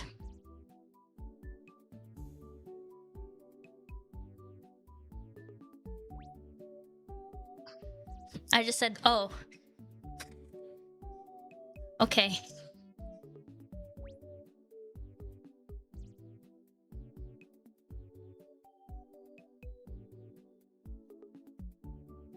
The delusions can lead to actual mental illness. See people who believe they are being... oh my gosh, the gang stalking subreddit is really, really sad to see. I feel so bad. It's so sad to see, like, delusions go like that. I'm surprised you had a female Uber driver. Never had one. It's rare, but it happened. Like it happens every so often. Should I just said it wasn't your specialty? I think I was just too stun-locked to even think about how to respond. I should have said it's not my specialty. But I think she really, really wanted to hear like anything. Even if I said it wasn't my specialty, I think she was going to drop this essential oil cured my breast cancer lump, no matter what I said. Back in undergrad days, one colleague was into essential. He's broke when he learned about it being pseudoscience. I feel really bad for them. I don't blame. I feel more sad that she likely, you know, she wanted something to believe in. It wasn't, you know, I didn't want to be the one to break it to her that was probably not the thing that treated her cancer, her tumor lump. But, you know, it gave her like hope, I guess. Question mark. I didn't know. It's so hard to handle those kind of topics. Should have fed the delusion. She's too far gone. Natural selection will take her now. Well, clearly she's... it sounded like she was at least not so far gone that she wasn't doing standard medicine. At least what it sounded like. There's people that are very far gone though that do... They're like way deep into it, and they are like deep into the medicine, and they're not ignoring like actual care. One of my favorite conspiracies folk fun is all birds are drones, and my best friend jokes about it as a running back. He doesn't. I love that bit too. I think that one's so funny. I'm bald now. Ah, where'd my color go? I want this to be.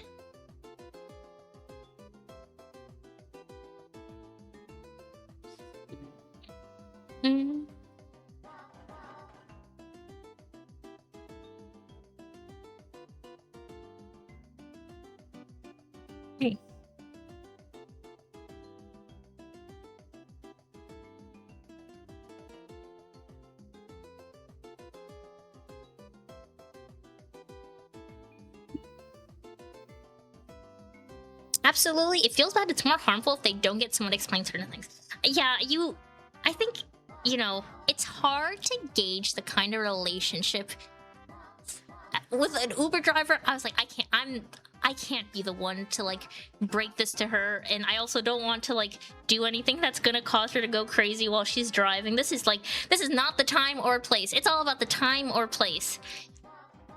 I think you need to have a bit of a relationship of some kind if you're gonna talk about it in person. I also don't think like your Uber passenger is going to do much to convince them. Like I have that person, the woman seemed very far in the throes of the essential oils. I don't know if anything I would have said would have changed anything. An idea has dawned on me. The next time I get a persistent salesman on the phone, I'll talk about the magic of essential oils and healing crystals. You might have some success with that. Or you might find someone that's also really into it, and then you might be in a new kind of trouble possum, where you have to now listen to your salesman trying to talk to you about how their mint essential oil sprayed on their rose quartz is giving them good vibes. Fair point. If my Uber driver says crazy stuff, I'm agreeing with them. Yeah, I mean, I don't know if I want much in the... I don't want to disturb people that much in the death machine. I hadn't considered the potential backfire. It's a high risk, high reward strategy.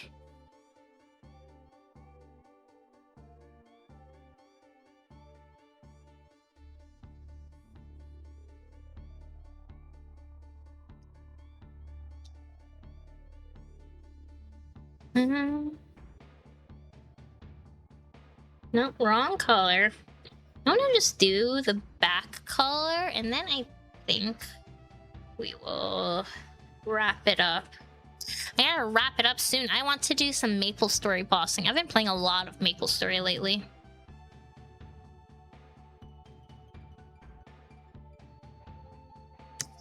I want to do some MapleStory bossing before I realize I need to do video editing. I really don't want to do video editing, but it's also been like 5 days now since I released a short, and so if I don't release one soon, the YouTube algorithm is about to get really mad at me. They're gonna say, "Oh, it looks like this channel just doesn't release anything. Guess we'll lower its engagement. Guess we'll not show this video to anyone."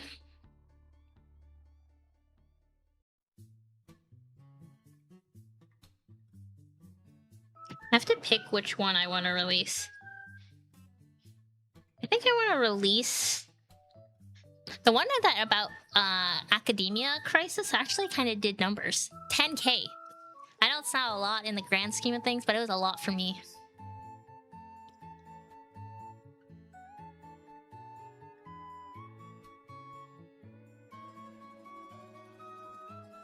Oh, thank you for the follow, Greg.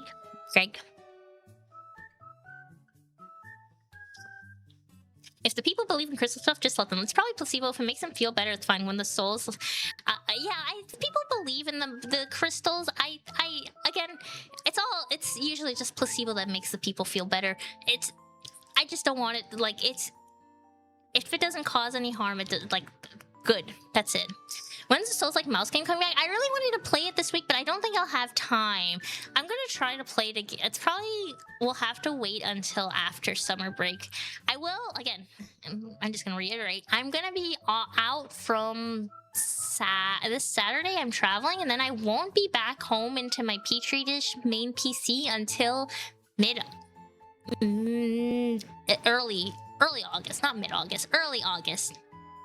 So no streams for like a month or so. I know, sadness, very sad, very sad. I will still be at the Discord, and I'll still be talking with you guys, so don't worry. Don't worry, I will be in the Discord, so, you know, join the Discord if you have, and if you're not in there, and you can say hi to me, and I can say hi to you, and then we can yip and yap.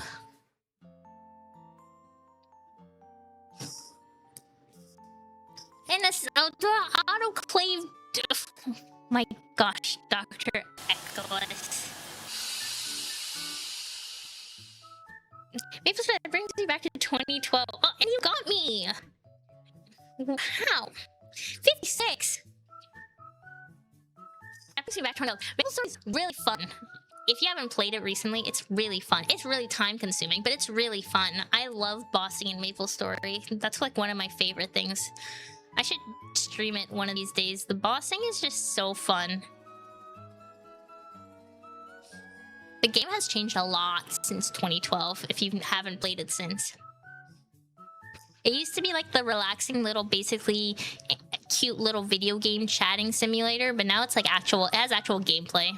Speaking of scams, when I graduated high school, I got a letter from a company who sells knives, like going door to door, and I googled the company to see if it was a scam and tried to Google it, and then it tried to Google it, yeah. I mean, I think nowadays, if you're doing like door-to-door selling, you're probably it's high likelihood of scammerino. No need to wait for vacation. You've been reduced to atoms. I know. I can't believe it. It's okay. It's okay. I appreciate the autoclaves. You gotta get the autoclaves in now, I guess. While I'm still here. While I'm gone, you won't be able to do that.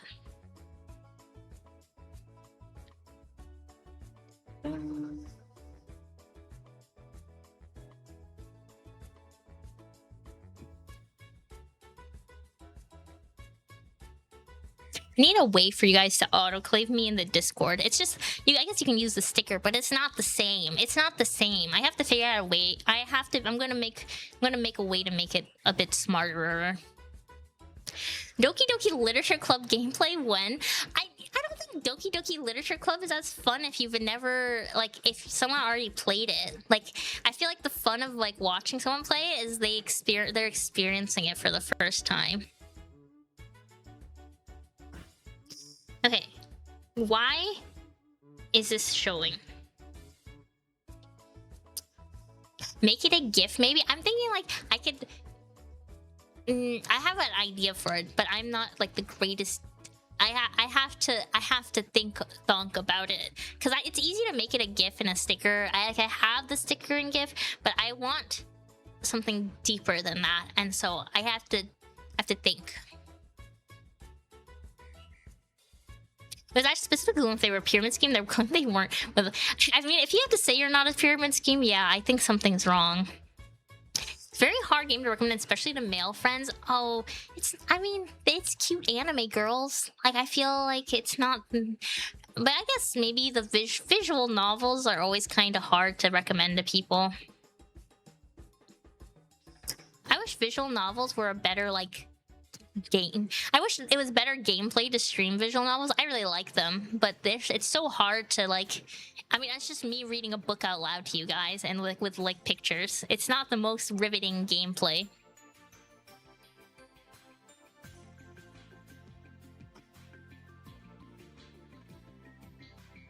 I'm trying to figure out how to why my layers are like this.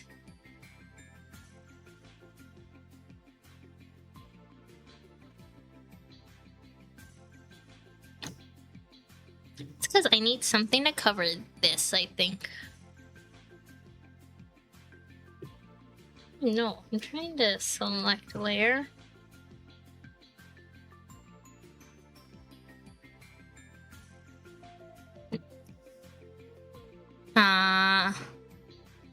It's because of the 5G layer. It's affecting your layers.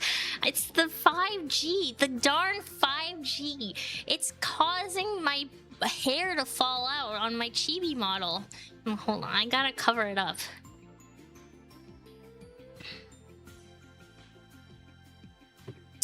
I don't want to make too much fun of, like, the people that believe in conspiracy theories, but my goodness, like, I don't really get how some people fall into that.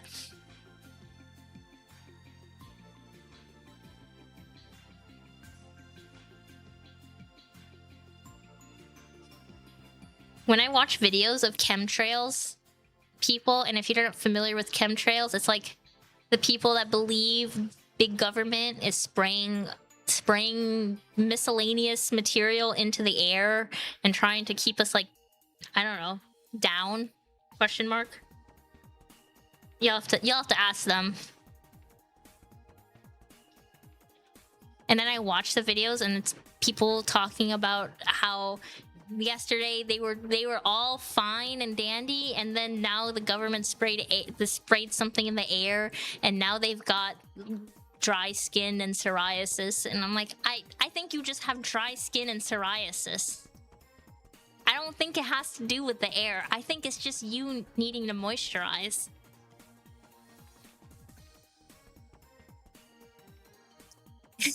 I do love how we get to joke around. Nico losing her hair before... I know, it's the 5Gs, it's the fluoride, it's the chemtrails, it's the lack of essential oils in my diet.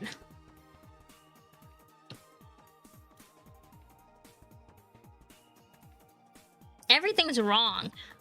I need someone give me a quartz. Someone give me a rock to hold.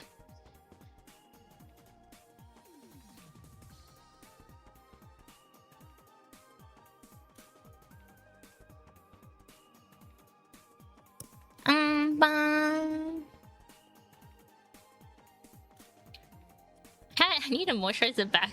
Yeah, I have a dry patch there. I hate when they have to... I hate summer because my skin gets really dry from the AC being on, but then also it's also humid and kind of gross. And so I like need to put on more moisturizer, but then I don't really want to put more moisturizer on my face. Comments like you really need to hold an amethyst. Oh, I'm so stupid. I need an amethyst with specifically orange essential oils right next to it.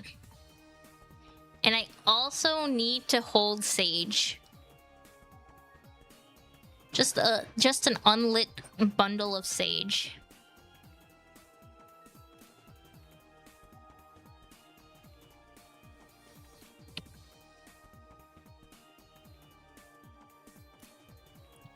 Okay, there.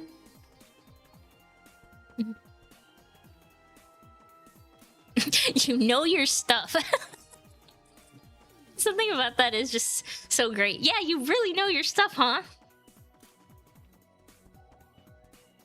There's a streamer I really like, and he did something. You shouldn't do this, but I have to say it was pretty funny content to watch it. He went like around YouTube and was like listening to went to go watch some like spiritual streamers like live streams and kind of troll them.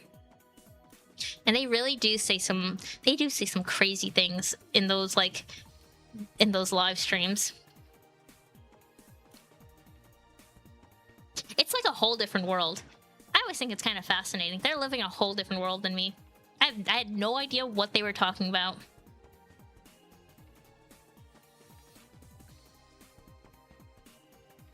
But you know, it's okay, because they probably have no idea what I'm talking about either. So it's like a fair trade.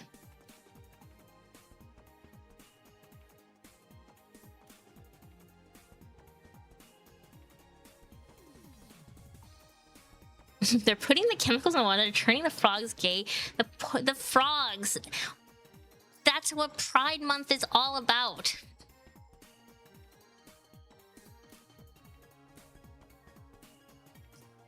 I forgot to charge my crystal in the moonlight. Now my chakras are online and Agaroth will come for us all. My chakras. Does anyone know how to align chakras? Please help.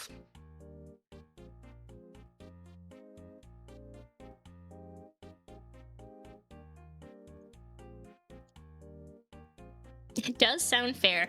I mean, you know, again, as long as they're not hurting anyone, though I would say maybe they are kind of hurting people, because I think those streams were like taking people's money to like have readings done, and maybe that's like a scammerino alert to give people hope in exchange for some fake hope for some dollars, but you know, questionable ethics.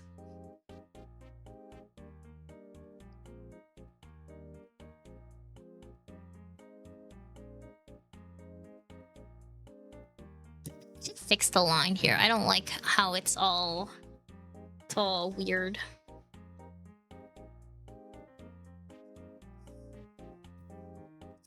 I'm gonna do that right now before I forget.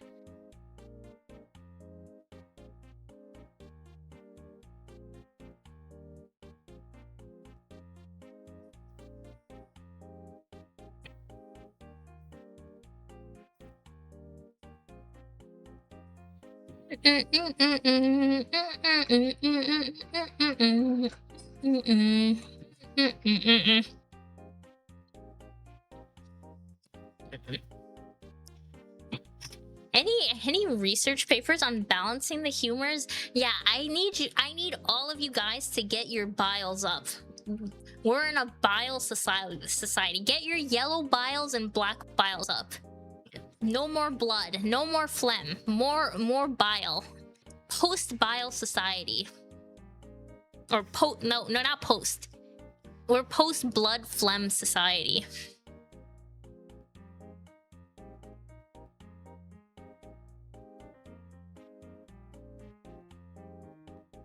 I talked with an older gentleman in the park. I typically avoid shirtless old men. I think that's a good call. But something about the way he called for me to listen made me hesitate to pretend I didn't hear. He gave me a riddle. He asked me, what is the greatest enemy of any creature than mine? It has 5 letters, and the first letter is a D, and I've already left you with it. What is it? It has 5. It's 5 letters. The first letter is a D. And I've already left you with it. What is it? It's the greatest enemy of any creature.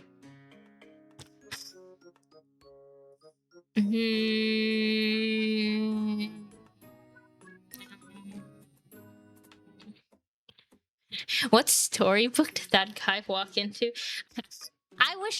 I personally wish more like my interactions with old men and just strangers on the street were just giving me riddles and quests. So this is already a positive one. 5 letters. 5 letters. 1, 2, 3, 4, 5. Drama. I don't know if drama is the greatest enemy of a creature with a mind. Sorry to frighten you. I know I'm ugly, but I mean no harm. Thanks for listening. Oh, that's so sad. I'm trying to think what it is. Is it doubt?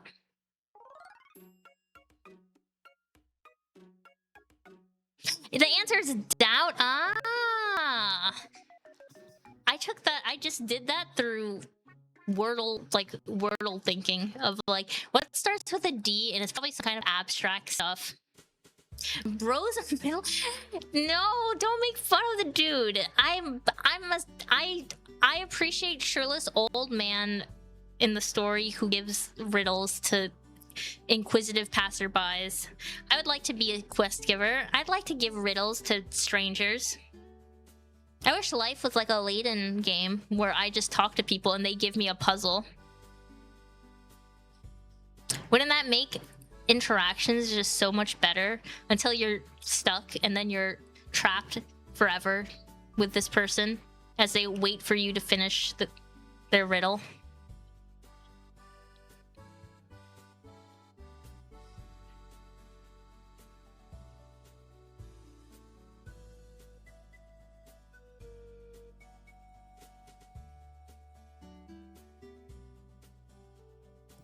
I think we should be the NPCs we aspire to be. That's true. True. You know, like, people use NPC, like, NPC parentheses derogatory. But, you know, there's some good NPCs out there in games, man. What's wrong with that? Not everyone's a main character. Not everyone can be the protagonist.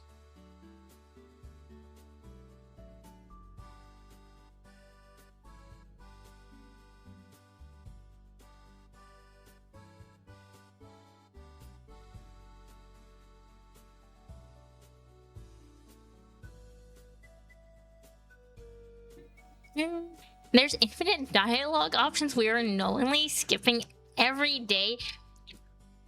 There used to be a time I would think about, like, I was giga into visual novels, and I would think of, like, dialogue in real life. It's like, what if there's chat options? And what if there's, like, branching dialogues and stuff? But, you know, life is kind of like that. You don't need to think about it exactly like it, but life is kind of like a bunch of branching dialogues. And then you say something and you sometimes lock a dialogue branch out completely.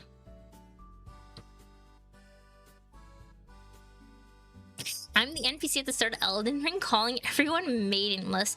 Okay, I mean, like, that's not a bad, that's a good one. That's an important one. I think I need to move is like down here. Bring that up. Yeah, I think that looks better. It's so hard to figure out exactly which layers I'm missing sometimes, or like if they're in the right order, or if anything, why must it be so complicated? Why is drawing so hard? When you say something and a little pop-up says this will have future consequences, that's kind of life. Maybe we need that pop-up. I think some people say things and don't realize that pop-up is actually always there.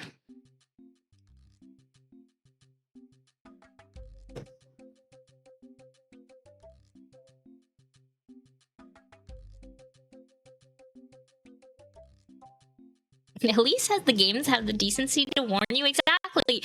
in real life it just happens, and now you don't realize you just said something and messed up your real ending. Your true ending is no longer available. You triggered some flag, and that's it. That's it for you.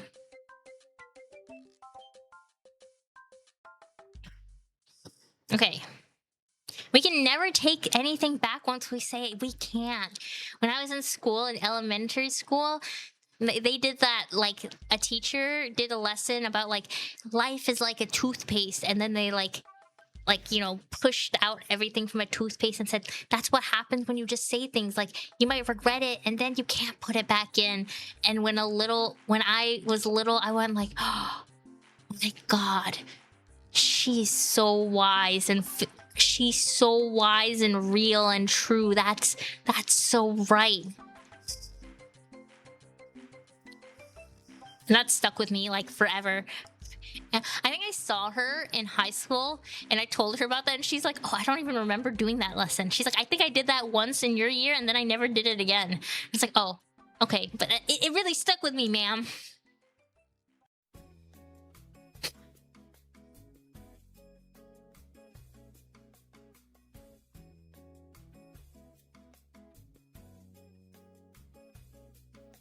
I need a pop-up for people who tell me their name for the first time. We will not remember this. I am so guilty of that too. I am really good eventually at remembering names, but the first time, I think it's always really bad especially depending on the setting. Like, if you tell me your name and we're in like a loud area and I probably didn't hear it correctly, and I will likely not remember your name. But if we like meet and it's like very quiet, like one-on-one, I probably remember it. But it's really bad at conferences. Oh my gosh, the amount of times I've been at a conference and it's really hard to hear anything because there's thousands of people on the conference expo floor trying to talk to you, and they're like kind of screaming, and they're going, hey, my name is and I go, nice to meet you, and I can't see their name tag because it's flipped the wrong way, so I'll never remember what their name is. And then I see them again and I go, hey, and then I try to look at their name tag and it's not exactly, it's still flipped because they never flip it around, and then I go, nice to see you again. Hey Gran, have a good night. I have developed the habit of asking people, how do I write it? And I write it down in my phone notes for a piece of paper. Goodbye, Gren. Goodbye. Goodbye. Thank you for hanging out. I think people appreciate when you have the little gesture with them. I think it's not... I think it's just, like, the reality. And I try to make it a little as not awkward as possible.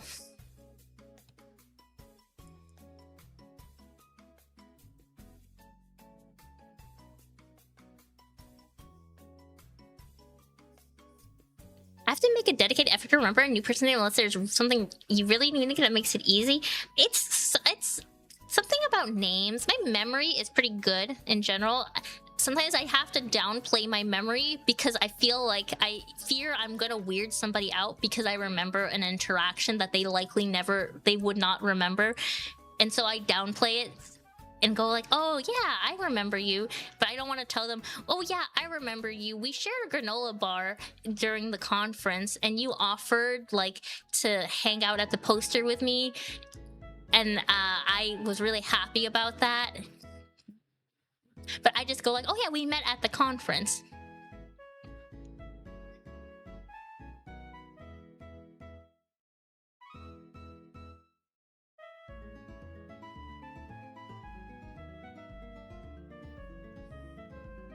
I rarely use names though, so it doesn't affect me too much unless someone's like, give this to so-and-so. It's usually not a problem, but I think this always happens in the context of a conference where I am with my own colleagues, and then this person comes up and I want to be like the good person to bridge the two, and I go, oh yeah, this is, yeah, XYZ. And sometimes it's usually not a problem because everyone has name tags, but there's people that just don't do a good job flipping the name tag, so I'll never see their name tag, and then then it's an awkward thing of like, this is the person that I met whose name is... And then sometimes they fill it in. They know the cue. Use it or lose it. Most people's name basically never comes up. Yeah, it's just, it's not too much of a problem. It's actually so wholesome, not weird. I know it's people probably wouldn't think it's weird, but I just always like err on the side of I don't want you to think that I'm like weird or like strange for remembering every little detail that we've done together. Because I have had times where I was like, oh yeah, I remember you told me that, and you told me that you're like, your kid is doing this and that, and then they go, oh, I told you all that? I don't remember telling you all that. And I'm like, I'm sorry, you said it in an off comment and I remember, I'm sorry.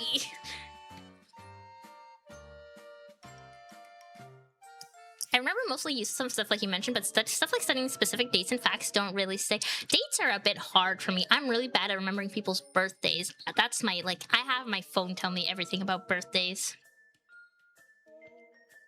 I've referenced people's GitHub automatically generated avatar in place of their name before. That's pretty funny. I think I remember this happened once. And I think it really showed my like coworkers how like many details I keep in mind. But like during our work slacks, everyone has like a randomly generated work Slack color, and like I knew exactly what everyone's colors were, and I was saying it out loud, and they're like, "How do you know that?" I was like, "Oh, that's your color. In my mind, you're associated with that color." And they're like, "I don't even know my own color."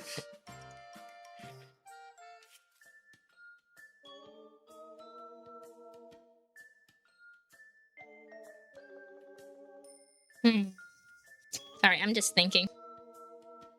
People are not allowed to change your Discord avatars. I know, I put so much into people's Discord avatars. It's like, I change mine with new art, but it's like still me, smile. But it's, but when people change like completely different, I'm like, who are you? That's not you. That's not the image in my head of you. I have a similar memory to you, I think. I remember sitting there so well when I'm revising something in the background, I can relate to them. Because for some people have awful memories of conversations. Like my mom will tell me something and the same day, say the same thing the next day and wonder how I knew. I know, some people have very, very poor memories. I used to get really, yeah, I used to get really annoyed at that when I was younger. I'm like, you told me this already. Stop telling me this. I know you said this. But nowadays, I'm much more like, okay, I'm just gonna say, oh yeah. It happens also now that like I have a little community. I notice it happens a bit with some people in the community where people will tell me the same thing over and over, like, and I go, okay, yeah. I'm not upset or mad about it. It's just something I'm like, I know you've told me this before. You don't need to tell me it again, but I get it. Not everyone has that kind of memory.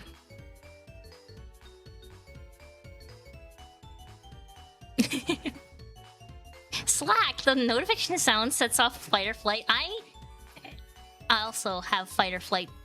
I hate the Slack notification. It sends shivers down my spine. Same with the Outlook noise. People in my university have changed their name and profile picture. Like, bro, who even are you? Why are you acting familiar? I don't know you. I don't know you. That's not you. I'm used to associating you with like a wolf PFP, and now you're not a wolf PFP. How am I supposed to know that this is you? Can we censor Outlook? Sorry, out asterisk. Neo did that a lot. I know, he really did do that a lot. He constantly... Some people just don't... I think it's because a lot of people they don't think of, like, their profile picture as, like, their identity. But then I'm like, it is your identity.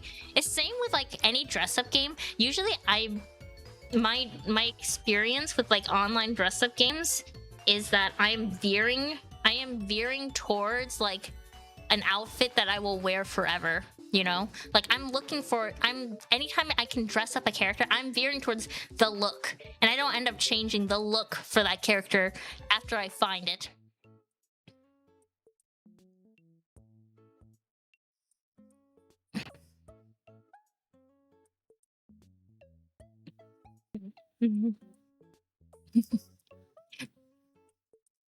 I do that in MMOs. See the fellow like out like the look.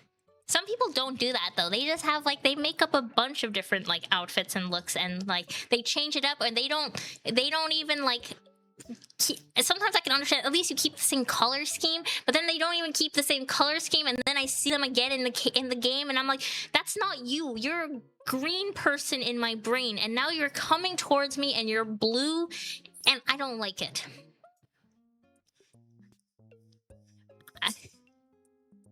I hate Outlook.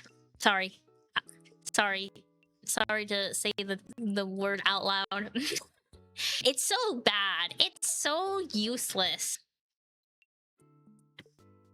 I missed an important email the other day because I don't know how it ended up in a specific folder. It got filtered somehow.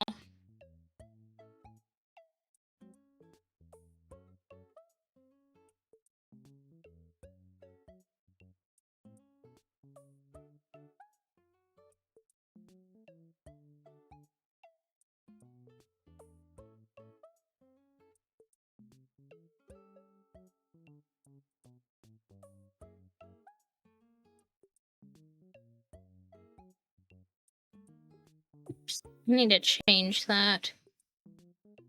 I need to change that so it doesn't get covered. And I gotta change that. Hold on. Ah! There we go. I like the most basic looking equipment. I keep it in my bag for most because I can't get away from the equipment that served me. I am grammaring good tonight. You're grammaring fine. Grammaring finely. If I can like find pink pigtails in a game, I will wear the pink pigtails. That's my first thing I look for in any MMO. Do you overextend on the coloring because of the movement? Yeah, I'm trying to get...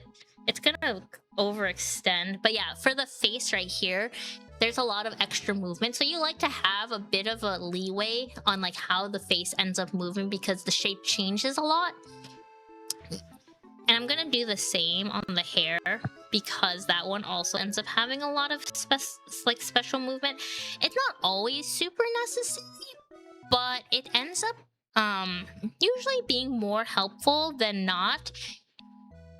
And it's like if you don't end up using it, it's fine. But if you don't end up using it, then it's a little like it's more annoying to go back and fix it. That's just my extra chin, yeah. I can't even draw on it. I wanted to draw the double chin.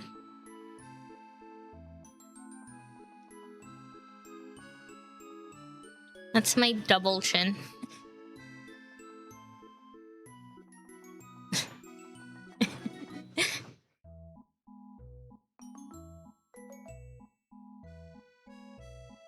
Okay, that's looking fine. Now I have to like copy all of that into the other section. Yeah, and then certain things you want to add extra color, like there's color. Hold on, where can I find the layer? So there's like that this little strand right here is colored separately from this one because this strand of hair is gonna have like movement, and so you want to make sure it can move with color, and like it's gonna be shaded differently because it's a different strand of hair. So you can't have like you have to have even extra coloring on top of it. People diss double chins, but they legitimately like make people look young. Double chins are kind of fascinating. I'm like, now I'm touching my chin. I don't have one, but I know some, like, it's kind of an interesting part of the body because I know there's some people with double chins who are just so skinny, but they just have like a little bit of extra like fat in their chin area, but they're so skinny elsewhere.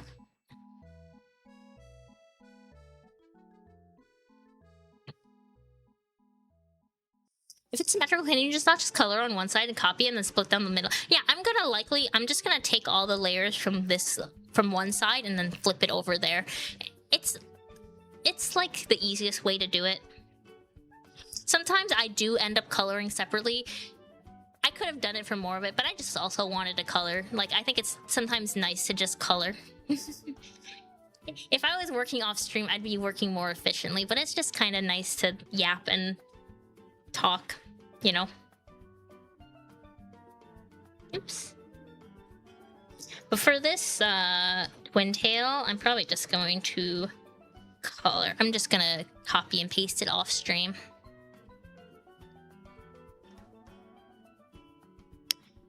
And then I think that's all I want to do for today. I think I'm getting hungry. I have some chicken waiting for me. I have like a rotisserie chicken.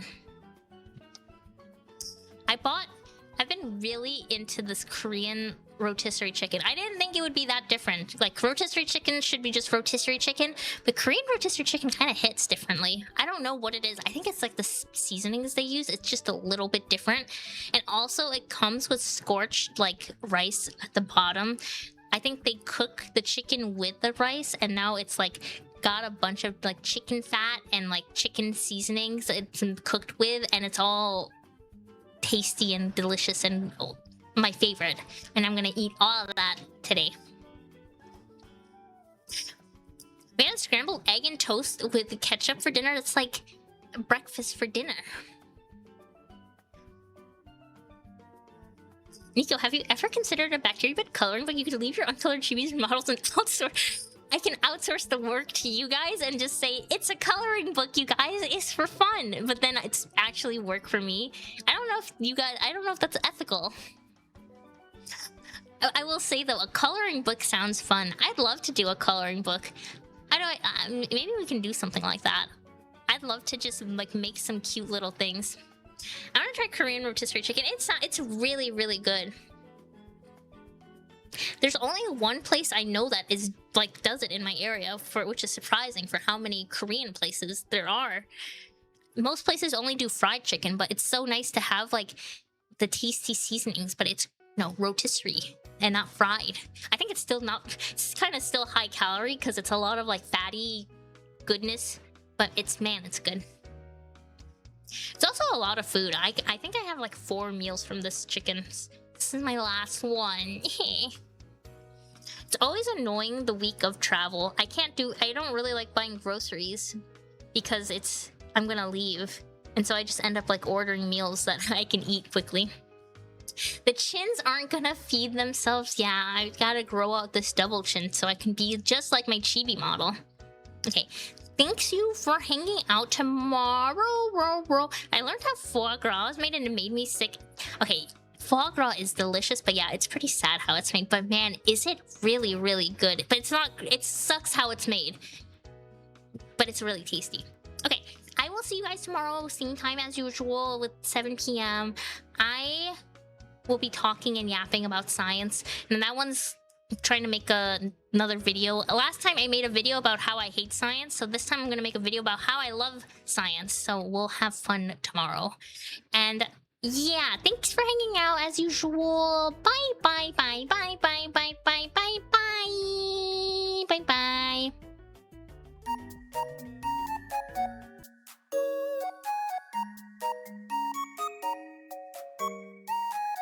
Bye, Weetabix.